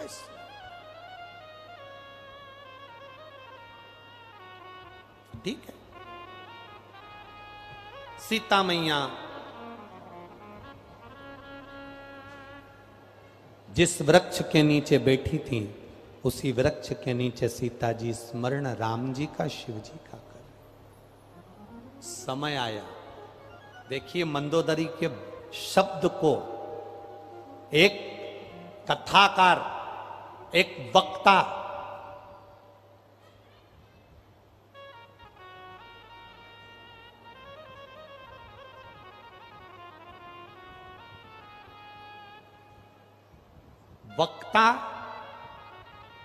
जब बोलता है और सुनने वाला अपनी जिंदगी में अगर उतार लेता है तो वक्ता बोलता है, सुनने वाले ने अगर उतार लिया तो वक्ता उसका वक्त बदल देता है। यह निश्चितता है। आपने सुना, आपने उतार लिया, आपका वक्त बदल गया। कोई कहे कि गुरुजी, कई लोग कहते हैं गुरुजी आशीर्वाद दो हमारा बेटा अच्छा रहे, आशीर्वाद दो हमारी बेटी अच्छी रहे, आशीर्वाद दो हमारा पति अच्छा रहे, आशीर्वाद दो हम अच्छे रहें। हम उनसे कहते हैं हमको तो आशीर्वाद देना भी नहीं आता, फालतू की बात है। जैसे तुम हो वैसे हम हैं, जैसे तुम 2 रोटी खाते हो वैसे हम 2 रोटी खाते हैं, जैसे माता के गर्भ से तुमने जन्म लिया वैसे माता के गर्भ से हमने जन्म लिया, जैसे तुम्हारी जिंदगी निकली है वैसे हमारी जिंदगी निकली है। हम में कुछ भी नहीं कि हम आपको आशीर्वाद दे सकें, बल्कि आप भगवान से प्रार्थना करा करो कि भगवान ऐसा आशीर्वाद दे कि आपकी और हमारी दोनों की जिंदगी सार्थक हो और भगवान का भजन करते हैं। हमारे पास में कोई भभूतिन या बेल या चमत्कार हमारे पास में नहीं है। हमारे पास में तो केवल ये शंकर कंकर शिव जी का नाम है। आप भगवान की कथा सुन लोगे, शंकर जी के मंदिर जाना चालू कर दोगे। हमारे पास मत आओ, हमसे मिलने होटल में भी मत आओ, क्योंकि हम तुमसे मिलने वाले हैं नहीं। फालतू की बात है। कोई कहे किसी और वाले महाराज जी से मिला दो, उनसे हमारा ये काम कर, ना ना ना, हमारे पास मिलने भी मत आओ। हम जिसका भजन कर रहे हैं, जिस देवाधिदेव महादेव को हम भजते हैं, उस देवाधिदेव महादेव को तुम भी भजते रहो, कल्याण निश्चित हो जाएगा। भजन करो, भक्ति करो, विश्वास रखकर भजो भगवान शिव को, भरोसा रखकर भजो शिव को। एक पत्र में लिखा है किसी बहन की किडनी पूरी खराब हो गई, डॉक्टर ने कहा बदलना पड़ेगा। डॉक्टर कह रहा बदलो। उस बहन ने भी संकल्प ले लिया, डॉक्टर साहब आप गोली दीजिए, दवाई दीजिए। डायलिसिस चल रहा था और उसने संकल्प लिया कि शंकर जी पे चढ़ा हुआ पानी जब तक नहीं पीऊंगी तब तक सुबेरे मुख भी नहीं धोऊं। उसके घर के लोग नहा के मंदिर जाते, जल ला कर देते, हाथ में जल डालकर श्री शिवाय नमस्तुभ्यम बोलकर आचमन कर लेती है, पत्र में आचमन कर लेती है। उसकी किडनी दूसरी बार जांच कराने के लिए जब वो ग्वालियर गई तो उसकी किडनी ने काम करना प्रारंभ कर दिया। ये शिव भक्ति है, ये औघड़ी है, ये शंकर। भजन को बढ़ाइए, आपके भक्ति को बढ़ाओ, आपके स्मरण को बढ़ाओ। आपके खाली ना जाता कोई दर से तुम्हारे, खाली न जाता कोई दर से तुम्हारे, मैं भी खड़ा हूँ नंदी बाहे पसारे, अपने हृदय से लगा लो, लगा लो, गिरा जा रहा उठा लो, उठा। आपके भक्ति के बल को जितना जितना बढ़ाओगे उतना जीवन का सुख पाते चलोगे, उतना सुख।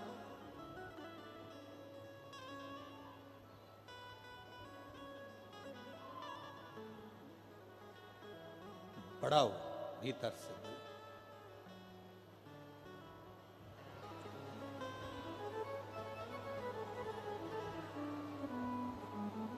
अपने भीतर के बल को बढ़ाने का प्रयास करें।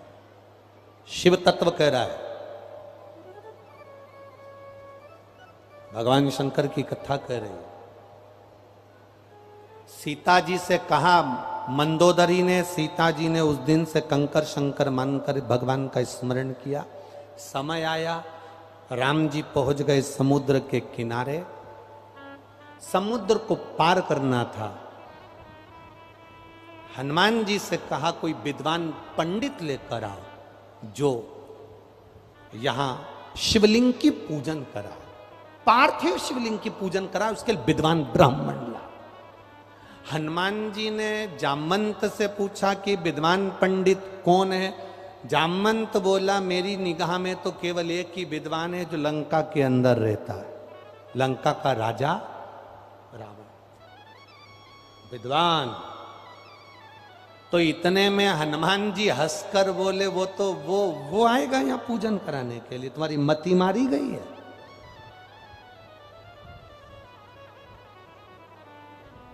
जामवंत बोले हनुमान वो नहीं आएगा, मैं जानता हूं, पर उसकी जो धर्म पत्नी है ना मंदोदरी, वो पत्नी नहीं है, वो धर्म पत्नी है। पत्नी और धर्म पत्नी में जमीन और आसमान का अंतर होता है। पत्नी वो होती है जो पति को मायके ले जाती है। पत्नी वो होती है जो पति को शॉपिंग मॉल ले जाती है। पत्नी वो होती है जो पति को मार्केट ले जाती है। पत्नी वो होती है जो पति को कपड़े की दुकान ले जाती है। पत्नी वो होती है जो पति को सुनार की दुकान ले जाती है। पत्नी वो होती है जो पति को घुमाने फिराने गोवा ले जाती है। पर धर्म पत्नी वो होती है जो पति को महापुराण तक ले आती। वो धर्म पत्नी। आप भी नियम ले लो, धर्म पत्नी का फर्ज है अपने पति को मार्ग दिखाना। जामवंत ने कहा मंदोदरी धर्म पत्नी है। हनुमान जी जाओ मंदोदरी के पास जाना, कह देना पार्थिव शिवलिंग की पूजन कराना। मंदोदरी की मां हेमा ने पार्थिव शिवलिंग पूजन का महत्व ऐसा बता दिया कि मंदोदरी बिना अपने पति को भेजे मान ही नहीं सकती। जाओ जाओ, ठीक,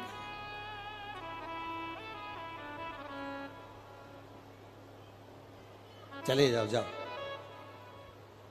हनुमान जी गए मंदोदरी के पास में। मंदोदरी हनुमान जी को देखकर आश्चर्य में पड़ी कि अरे बानर, तू मेरी लंका में आग लगा कर गया था।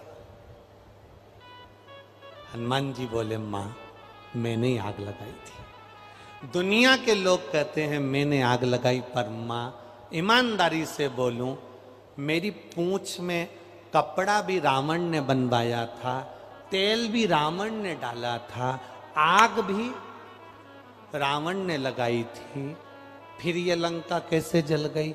मां आपका बेटा है ना मेघनाथ, अक्षय, ये मेघनाथ ने ऊपर आवाज लगाकर कहा, मेघो बरसो, लंका जलना नहीं चाहिए। मैं पवन का बेटा हूं, मैंने भी आवाज लगाई, पिताजी वो पानी बरसा रहे हैं, तुम हवा चला दो।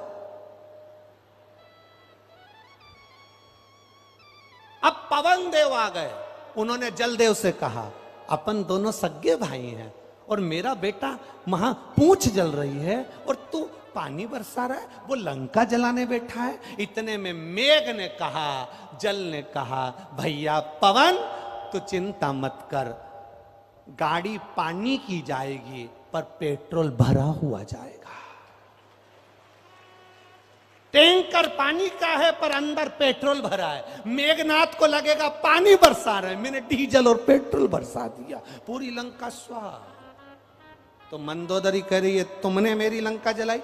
हनुमान जी बोले, मेरी कहां सामर्थ्य था जो मैं लंका जला सकूं, ये मेरा कुछ भी नहीं है, ये तो सब उसकी कृपा है। क्या चाहते हो? विद्वान ब्राह्मण चाहिए, पार्थिव शिवलिंग का पूजन हो रहा है। मंदोदरी की आंख से आंसू झलक गए। पार्थिव शिवलिंग? हाँ, कौन बना रहा है? राम जी बनाएंगे, पूजन करेंगे, इसलिए हम महाशिवलिंग का प्रतिष्ठा करना है, कोई विद्वान ब्राह्मण चाहिए। मंदोदरी बोली, मेरे पति के बराबर दुनिया में कोई विद्वान है ही नहीं। तो हनुमान जी बोले, हमें तो एड्रेस ही यहीं का मिला है, शुरू से ही इतना विद्वान और कहां मिलेगा, आप अपने पति को भेजिए। इतने में मंदोदरी चुप होकर बैठ गई। मंदोदरी से हनुमान जी ने कहा, चुप हो गई माता, क्या बात है? हनुमान जी के शब्द सुनकर मंदोदरी बोली, वो मेरा पति है, मैं उसको अच्छे से जानती हूँ, वो कभी किसी भी हालत में राम जी की पूजन में नहीं जाएगा, क्योंकि ये विरोधी पार्टी है। अपनी पार्टी की बात हो तो दूसरी बात है, पर ये विरोधी है, विरोधी की पार्टी में कैसे? नहीं मां, आप कृपा करोगी तो जरूर जाएगा।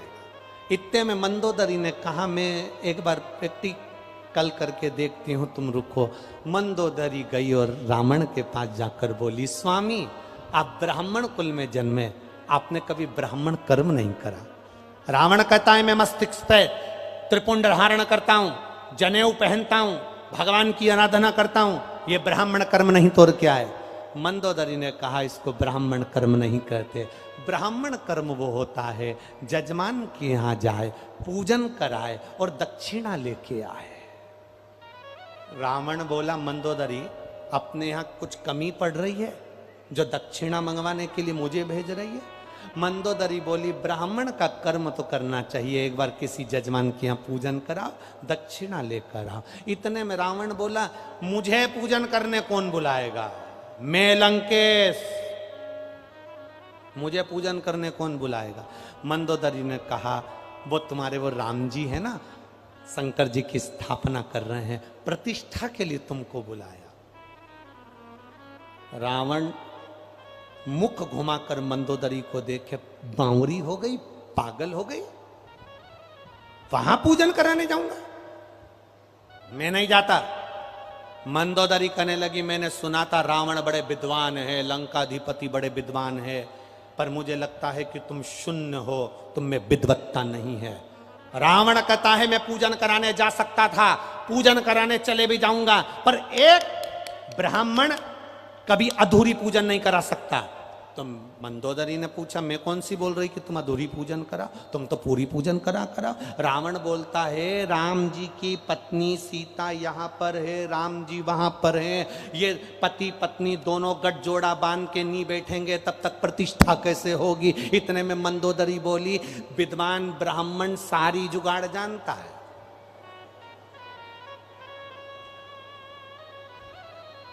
लोग कहते हैं जब गर्भ में बच्चा रहता है तो नारियल दे के पूजन में बिठा देते, सुपारी दे के बिठा देते, तो तुम भी तो कुछ करो। रावण ने कहा सीता को राम जी के पास जाना पड़ेगा और वहां बैठकर पूजन करना पड़ेगी। अब सीता जा सकती है क्या? मंदोदरी कहने लगी, उसकी जवाबदारी मेरी है, तुम तैयारी करो। रावण ने सिर के मुकुट को जमीन पर रखा, क्योंकि राम से मिलने के लिए अहंकार का मुकुट नीचे रखना पड़ता है, इसलिए जमीन पर रखकर फिर चला। मंदोदरी ने सीता जी से कहा, चलो मेरे साथ। डोली सजाई, सीता जी को साथ लिया, लंकाधिपति रावण की साक्षी में, हनुमान की साक्षी में सीता जी राम जी के पास पहुंच गई। सीता जी जैसे ही राम जी के सम्मुख में बैठी, गठजोड़ा बांधकर, गठजोड़ा बांधते से ही रावण ने तुरंत कहा, मुहूर्त अच्छा चल रहा है, बताओ शिवलिंग की प्राण प्रतिष्ठा करना है, शिवलिंग क्या तुम्हारे पास में है? क्या तुम्हारे पास शिवलिंग है? राम जी ने हनुमान जी से कहा, जाओ हनुमान, कैलाश पर जाना, देवादिदेव महादेव से कहना कि तुम्हारा ज्योतिष स्वरूप लिंग दे दीजिए, ज्योतिर्लिंग दे दीजिए, जाओ। हनुमान जी कैलाश पर पहुंच गए, और कैलाश पर जब हनुमान जी पहुंचे तो वहां देखा तो शंकर जी गायब थे, मिल ही नहीं रहे थे। अब शंकर को शंकर ढूंढ रहे हैं, हनुमान जी भी शंकर और भोलेनाथ भी शंकर, नहीं मिले, ढूंढ रहे। हनुमान जी वहीं बैठ गए, आएंगे कभी तो आएंगे। शिव जी आए, पूछा क्या चाहिए? आपका ज्योतिर्स्वरूप चाहिए। शंकर भगवान ने अपना शिवलिंग दे दिया, ले जाओ। हनुमान जी को आने में देरी हो रही, लंका का राजा रावण बोल रहा है पूजन चालू करना है, जल्दी करो जल्दी करो जल्दी करो। मंदोदरी पीछे बैठी थी, उस मंदोदरी ने सीता जी से कह दिया, और ये सीता बना पार्थिव शिवलिंग। सीता जी ने कहा, मेरे पति ने हनुमान जी को भेजा है शिवलिंग लेने के लिए। मुहूर्त निकल रहा है, रावण कहने लगे एक क्षण बच्चा है।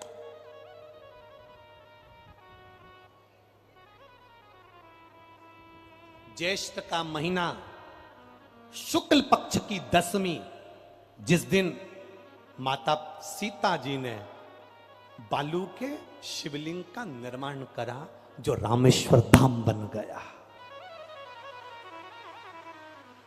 शिवलिंग का निर्माण करा।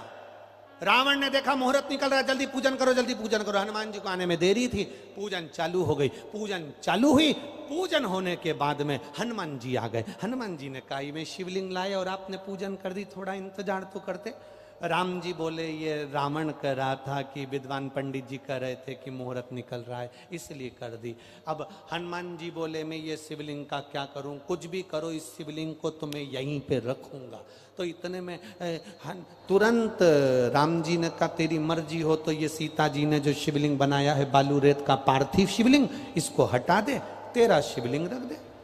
हनुमान जी बोले, अब भी हटाता हूं। सीता जी ने मंदोदरी को देखा, मेरा बनाया हुआ पार्थिव शिवलिंग ये हटा रहा। मंदोदरी बोली, मेरी मां हेमा ने कहा था, शिवलिंग जब स्त्री बनाती है, शिवलिंग जब पुरुष बनाता है, तो शिवलिंग बनाते समय उसके शरीर का जो तेज पुंज है वो शिवलिंग में आ जाता है। सीता, तूने जितनी भजन करा होगा, तेरा तेज पुंज इस शिवलिंग में आ गया, तू चिंता मत कर, हनुमान को अपना दम लगान दे। हनुमान जी ने अपनी पूंछ से सीता जी के बनाए हुए शिवलिंग को लपेट लिया, खींचना चालू करा, क्योंकि खींचने वाला भी महादेव था और बैठा भी महादेव था, उठ ही नहीं रहा। खींचने वाला भी शिव। हनुमान कौन? शंकर सुवन केसरी। हनुमान कौन? शिव। खींचने वाला भी शिव है, जमकर बैठा हुआ भी शिव है। सीता जी मंदोदरी से बोली, मेरा बनाया शिवलिंग कहीं मिट ना जाए।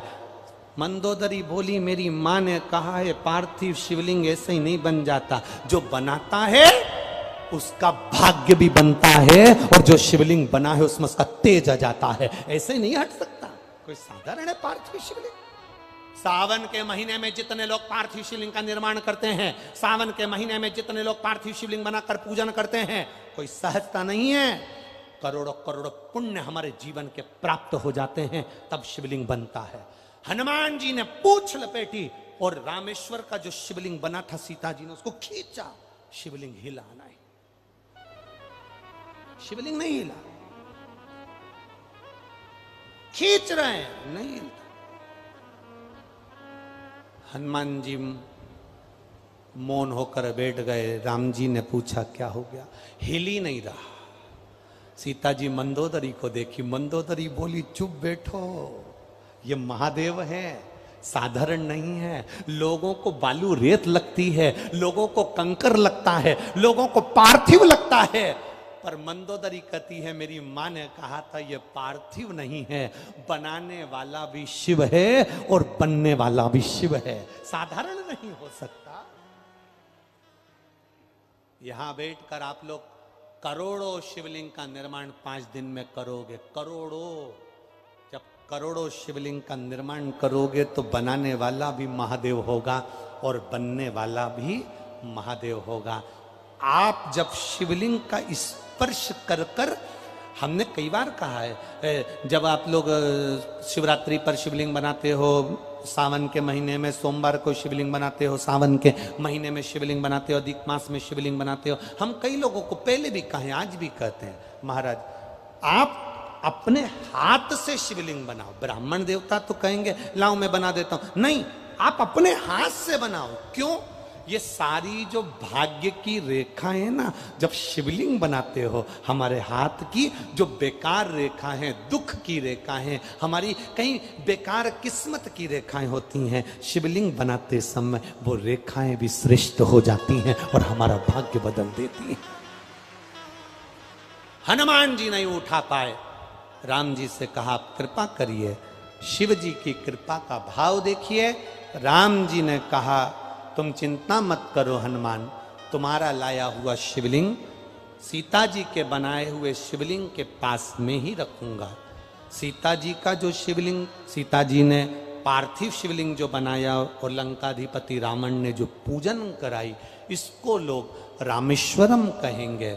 और हनुमान तुम जिस शिवलिंग को लेकर आए हो, इसको हनुमतेश्वर कहेंगे। सुनो हनुमान, रामेश्वरम की पूजन करने वाला जो हनुमतेश्वर शिवलिंग का दर्शन नहीं करेगा, उस पर जल नहीं चढ़ाएगा, समझ लेना उसने जिंदगी में कभी किसी ज्योतिर्लिंग का दर्शन ही नहीं करा, उसका पुण्य विफल हो जाएगा। इसलिए तुम्हारे बनाए लाए हुए शिवलिंग का दर्शन मूल रहेगा।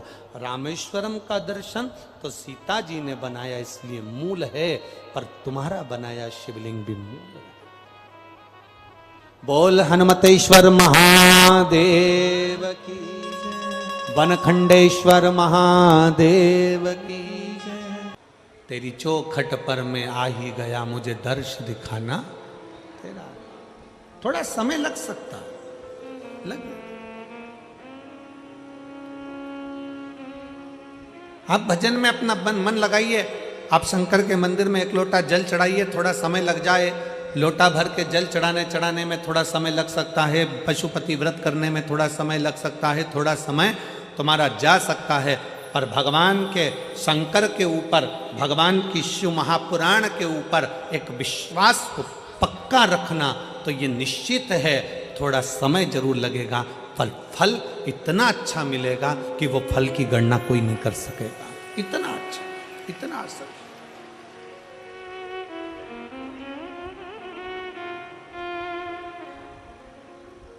आज का व्यक्ति क्या चाहता है?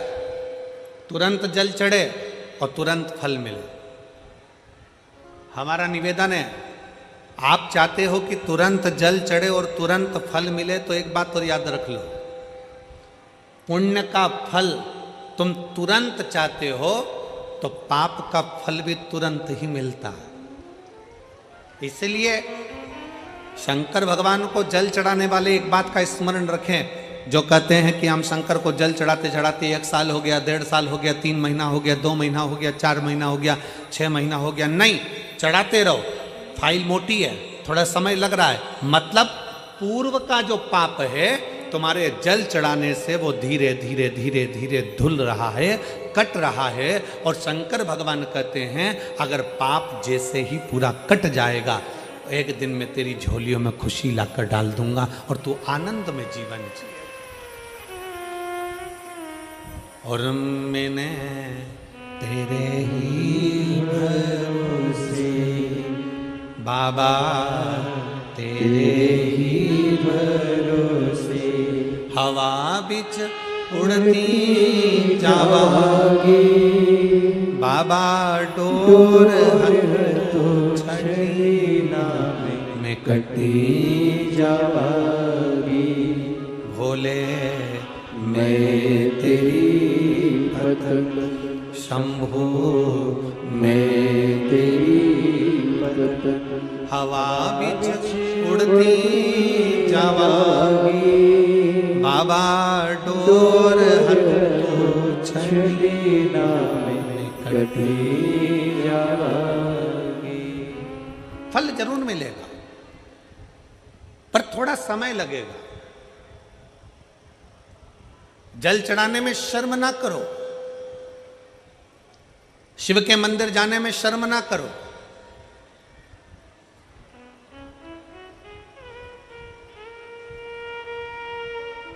कितना भी पैसे वाले हो, कितने भी करोड़पति हो, कितने भी धनपति हो, तुम्हारे घर में 25 नौकर लगे हो, तुम्हारे घर में 50 नौकर लगे हो, पर तुम्हारे नजदीक में अगर कहीं शिव महापुराण की कथा कुबेरेश्वर बाबा की कृपा से हो रही हो और कुबेर भंडारी अगर कथा कर रहा हो, तो ये विचार कर कर जाना कि मेरे धन दौलत तो एक तरफ, एक बार मुझे पंडाल में बैठकर बाबा की कथा कर तत्व ग्रहण करना है, वो अपनी तरफ।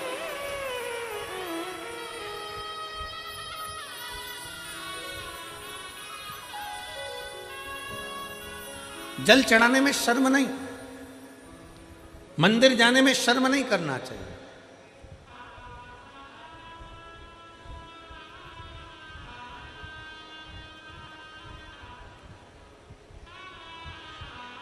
बड़ा मन दुखता है कभी कभी देखकर, सिख पगड़ी बांधता है तो अपने आप को गर्व महसूस करता है,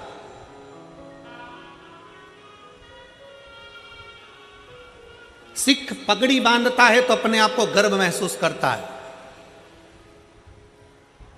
मुस्लिम टोपी लगाता है तो अपने आप को गर्व महसूस करता है, और हिंदू मस्तक पर तिलक लगाता है तो शर्म महसूस करता है। उसको शर्म नहीं आना चाहिए, गर्व महसूस होना चाहिए। स्कूल जाऊंगा टिलक लगा के तो लोग कहेंगे मंदिर से आ रहा है, बाबा जी बन गया, साधु बन गया, सन्यासी बन गया। ऑफिस में जा रहा है तिलक लगा कर तो लोग कहेंगे, नौकर कहेंगे, नीचे के ऑफिसर कहेंगे, सेठ जी आज तो सर आज तो तिलक लगा कर आए, मंदिर जाकर आए। अरे तुम्हें गर्व होना चाहिए कि हम सनातनियों के मस्तक पर तिलक है। क्या करता है तिलक?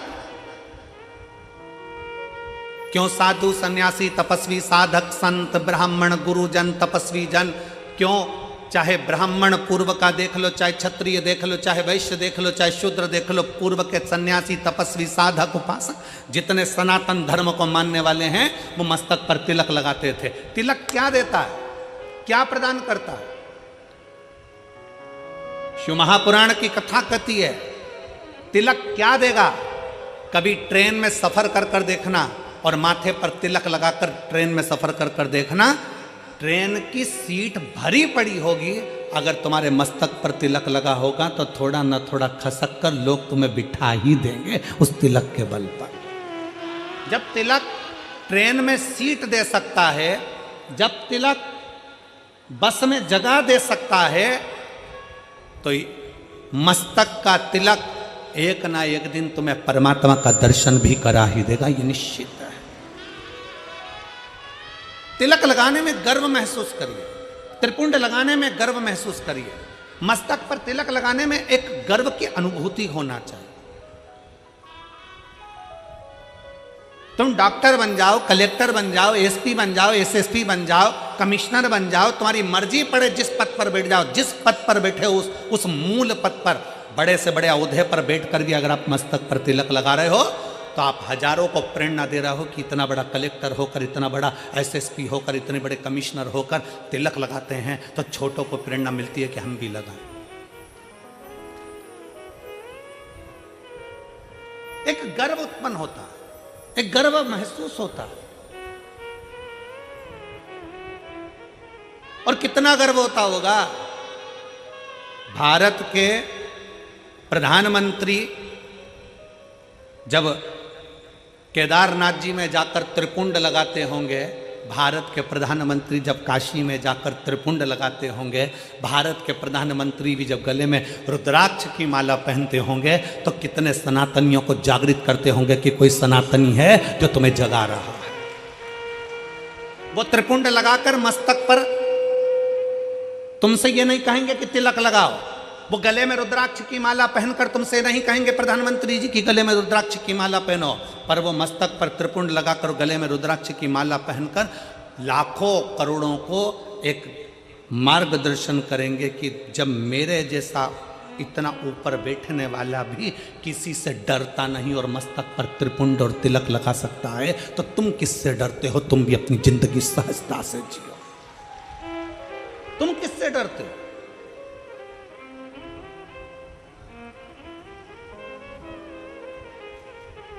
फरीदाबाद में बहुत सारी कंपनियां चलती हैं। हमको पाराशर जी कह रहे थे और उनके बेटे चिराग जी कह रहे थे, गुरुजी हमारे फरीदाबाद में बहुत सारी फैक्ट्रियां हैं, बहुत सारी फैक्ट्रियों में माल बनता है। जब चिराग मिलने के लिए हाथ उड़ाए थे तब कह रहे थे कि गुरुजी बहुत सारी फैक्ट्रियां फरीदाबाद में चलती, बहुत फैक्ट्रियां, जितनी फैक्ट्री में घूमना है घूम लो, सब फैक्ट्री में जो भी माल बनता है उसमें कंपनी का नाम लिखा रहता है।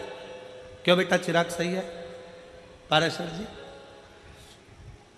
जितनी कंपनियों में माल बनता है उसमें कंपनी का ट्रेडमार्क लगा रहता है, ब्रांड लिखी होती है कि इस कंपनी का माल है। ये तिलक क्या है? इससे भगवान को भी मालूम पड़ जाता है कि कौन सी कंपनी का माल है। ये भी तो कंपनी का माल है, किस कंपनी को ये भी तो मालूम पड़ना चाहिए। मस्तक का तिलक हमें गौरव महसूस होना चाहिए, मस्तक का तिलक हमें एक आनंद की अनुभूति कराना चाहिए, आनंद की अनुभूति। शिव महापुराण की कथा कहती है, वो जीजी ने जब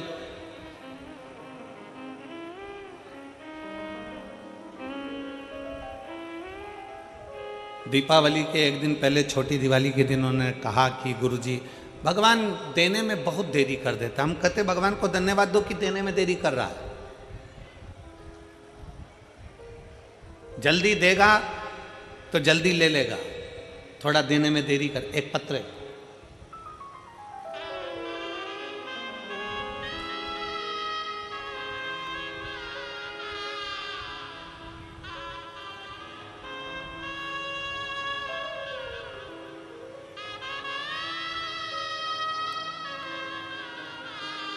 मैं कैलाश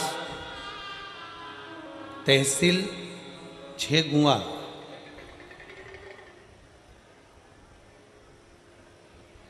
आप ही हैं? एक बार फिर से हाथ हिलाओ।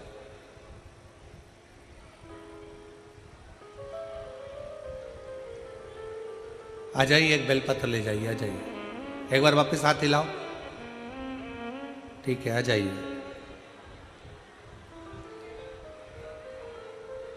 मेरा नाम कैलाश है, तहसील 6 गुआ।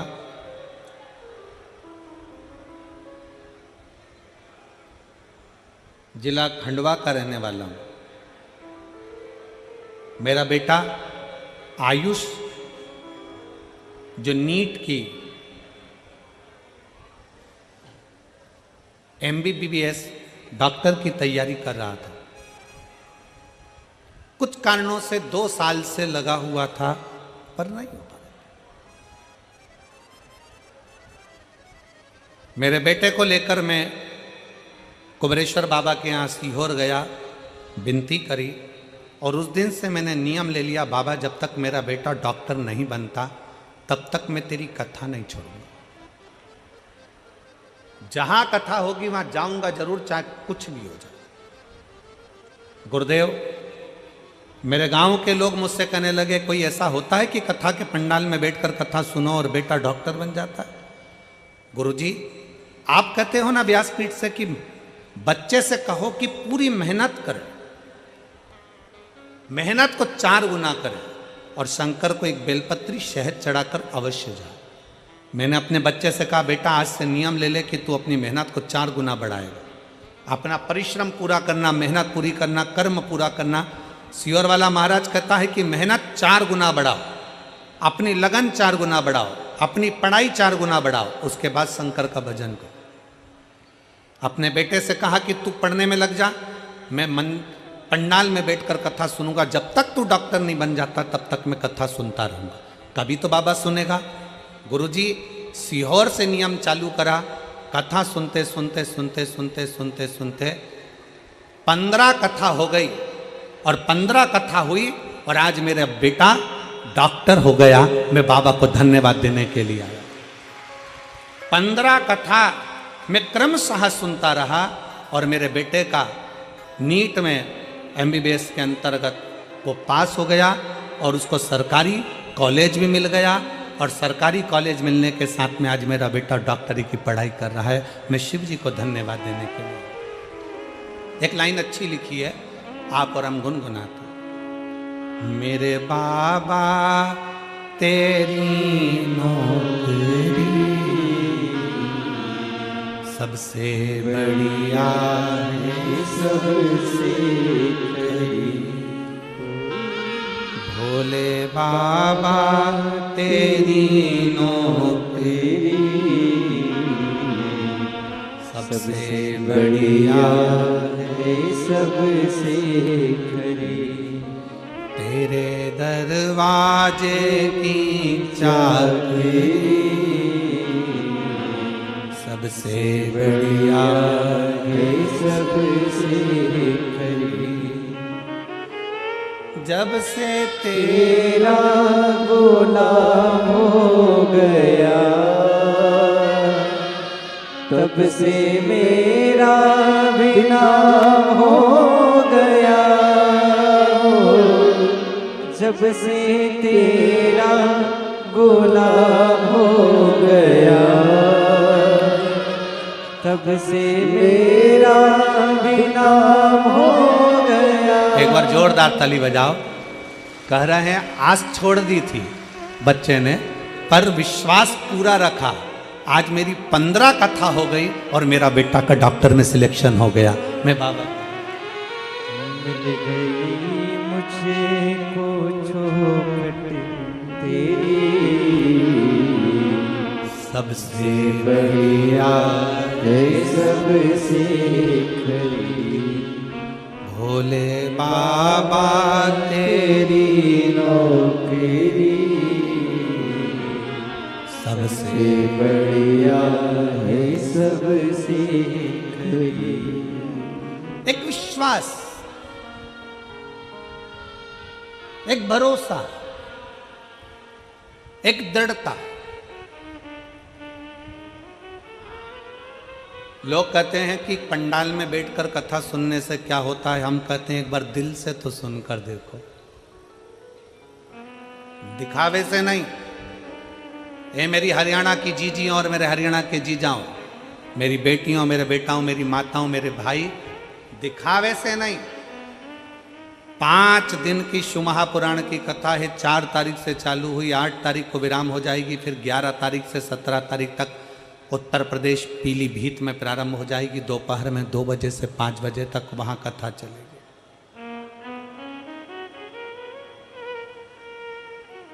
11 नवंबर से 17 नवंबर तक पीलीभीत में हो जाएगी, फिर 20 नवंबर से काशी में प्रारंभ हो जाएगी। एक बार अगर मौका मिले और महापुराण के पंडाल में बैठकर कथा श्रवण करने का मौका मिले तो उस बाबा से अपने मन की बात दिल से एक बात जरूर कहना कि बाबा तू सुनना जरूर, थोड़ी देरी हो सकती, थोड़ा समय लग सकता, इंतजार करो, थोड़ा इंतजार, फल देगा, अच्छा देगा, फल देने में देरी नहीं करेगा, अच्छा देगा।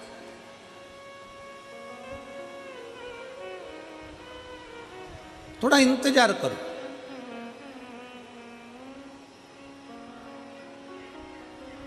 वो दीदी ने कहा कि भगवान फल बहुत देरी में देता, देने दो, धन्यवाद क्यों उसको, उसको धन्यवाद क्यों।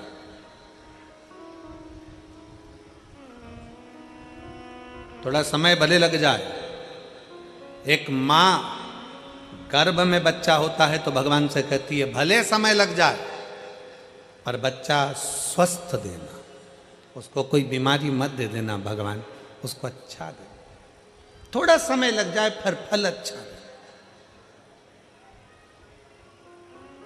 आप में से कितने लोग हैं जो शंकर जी के मंदिर में जाके एक लोटा जल चढ़ाते हैं? हाथ उठाओ जरा, सब चढ़ाते हो?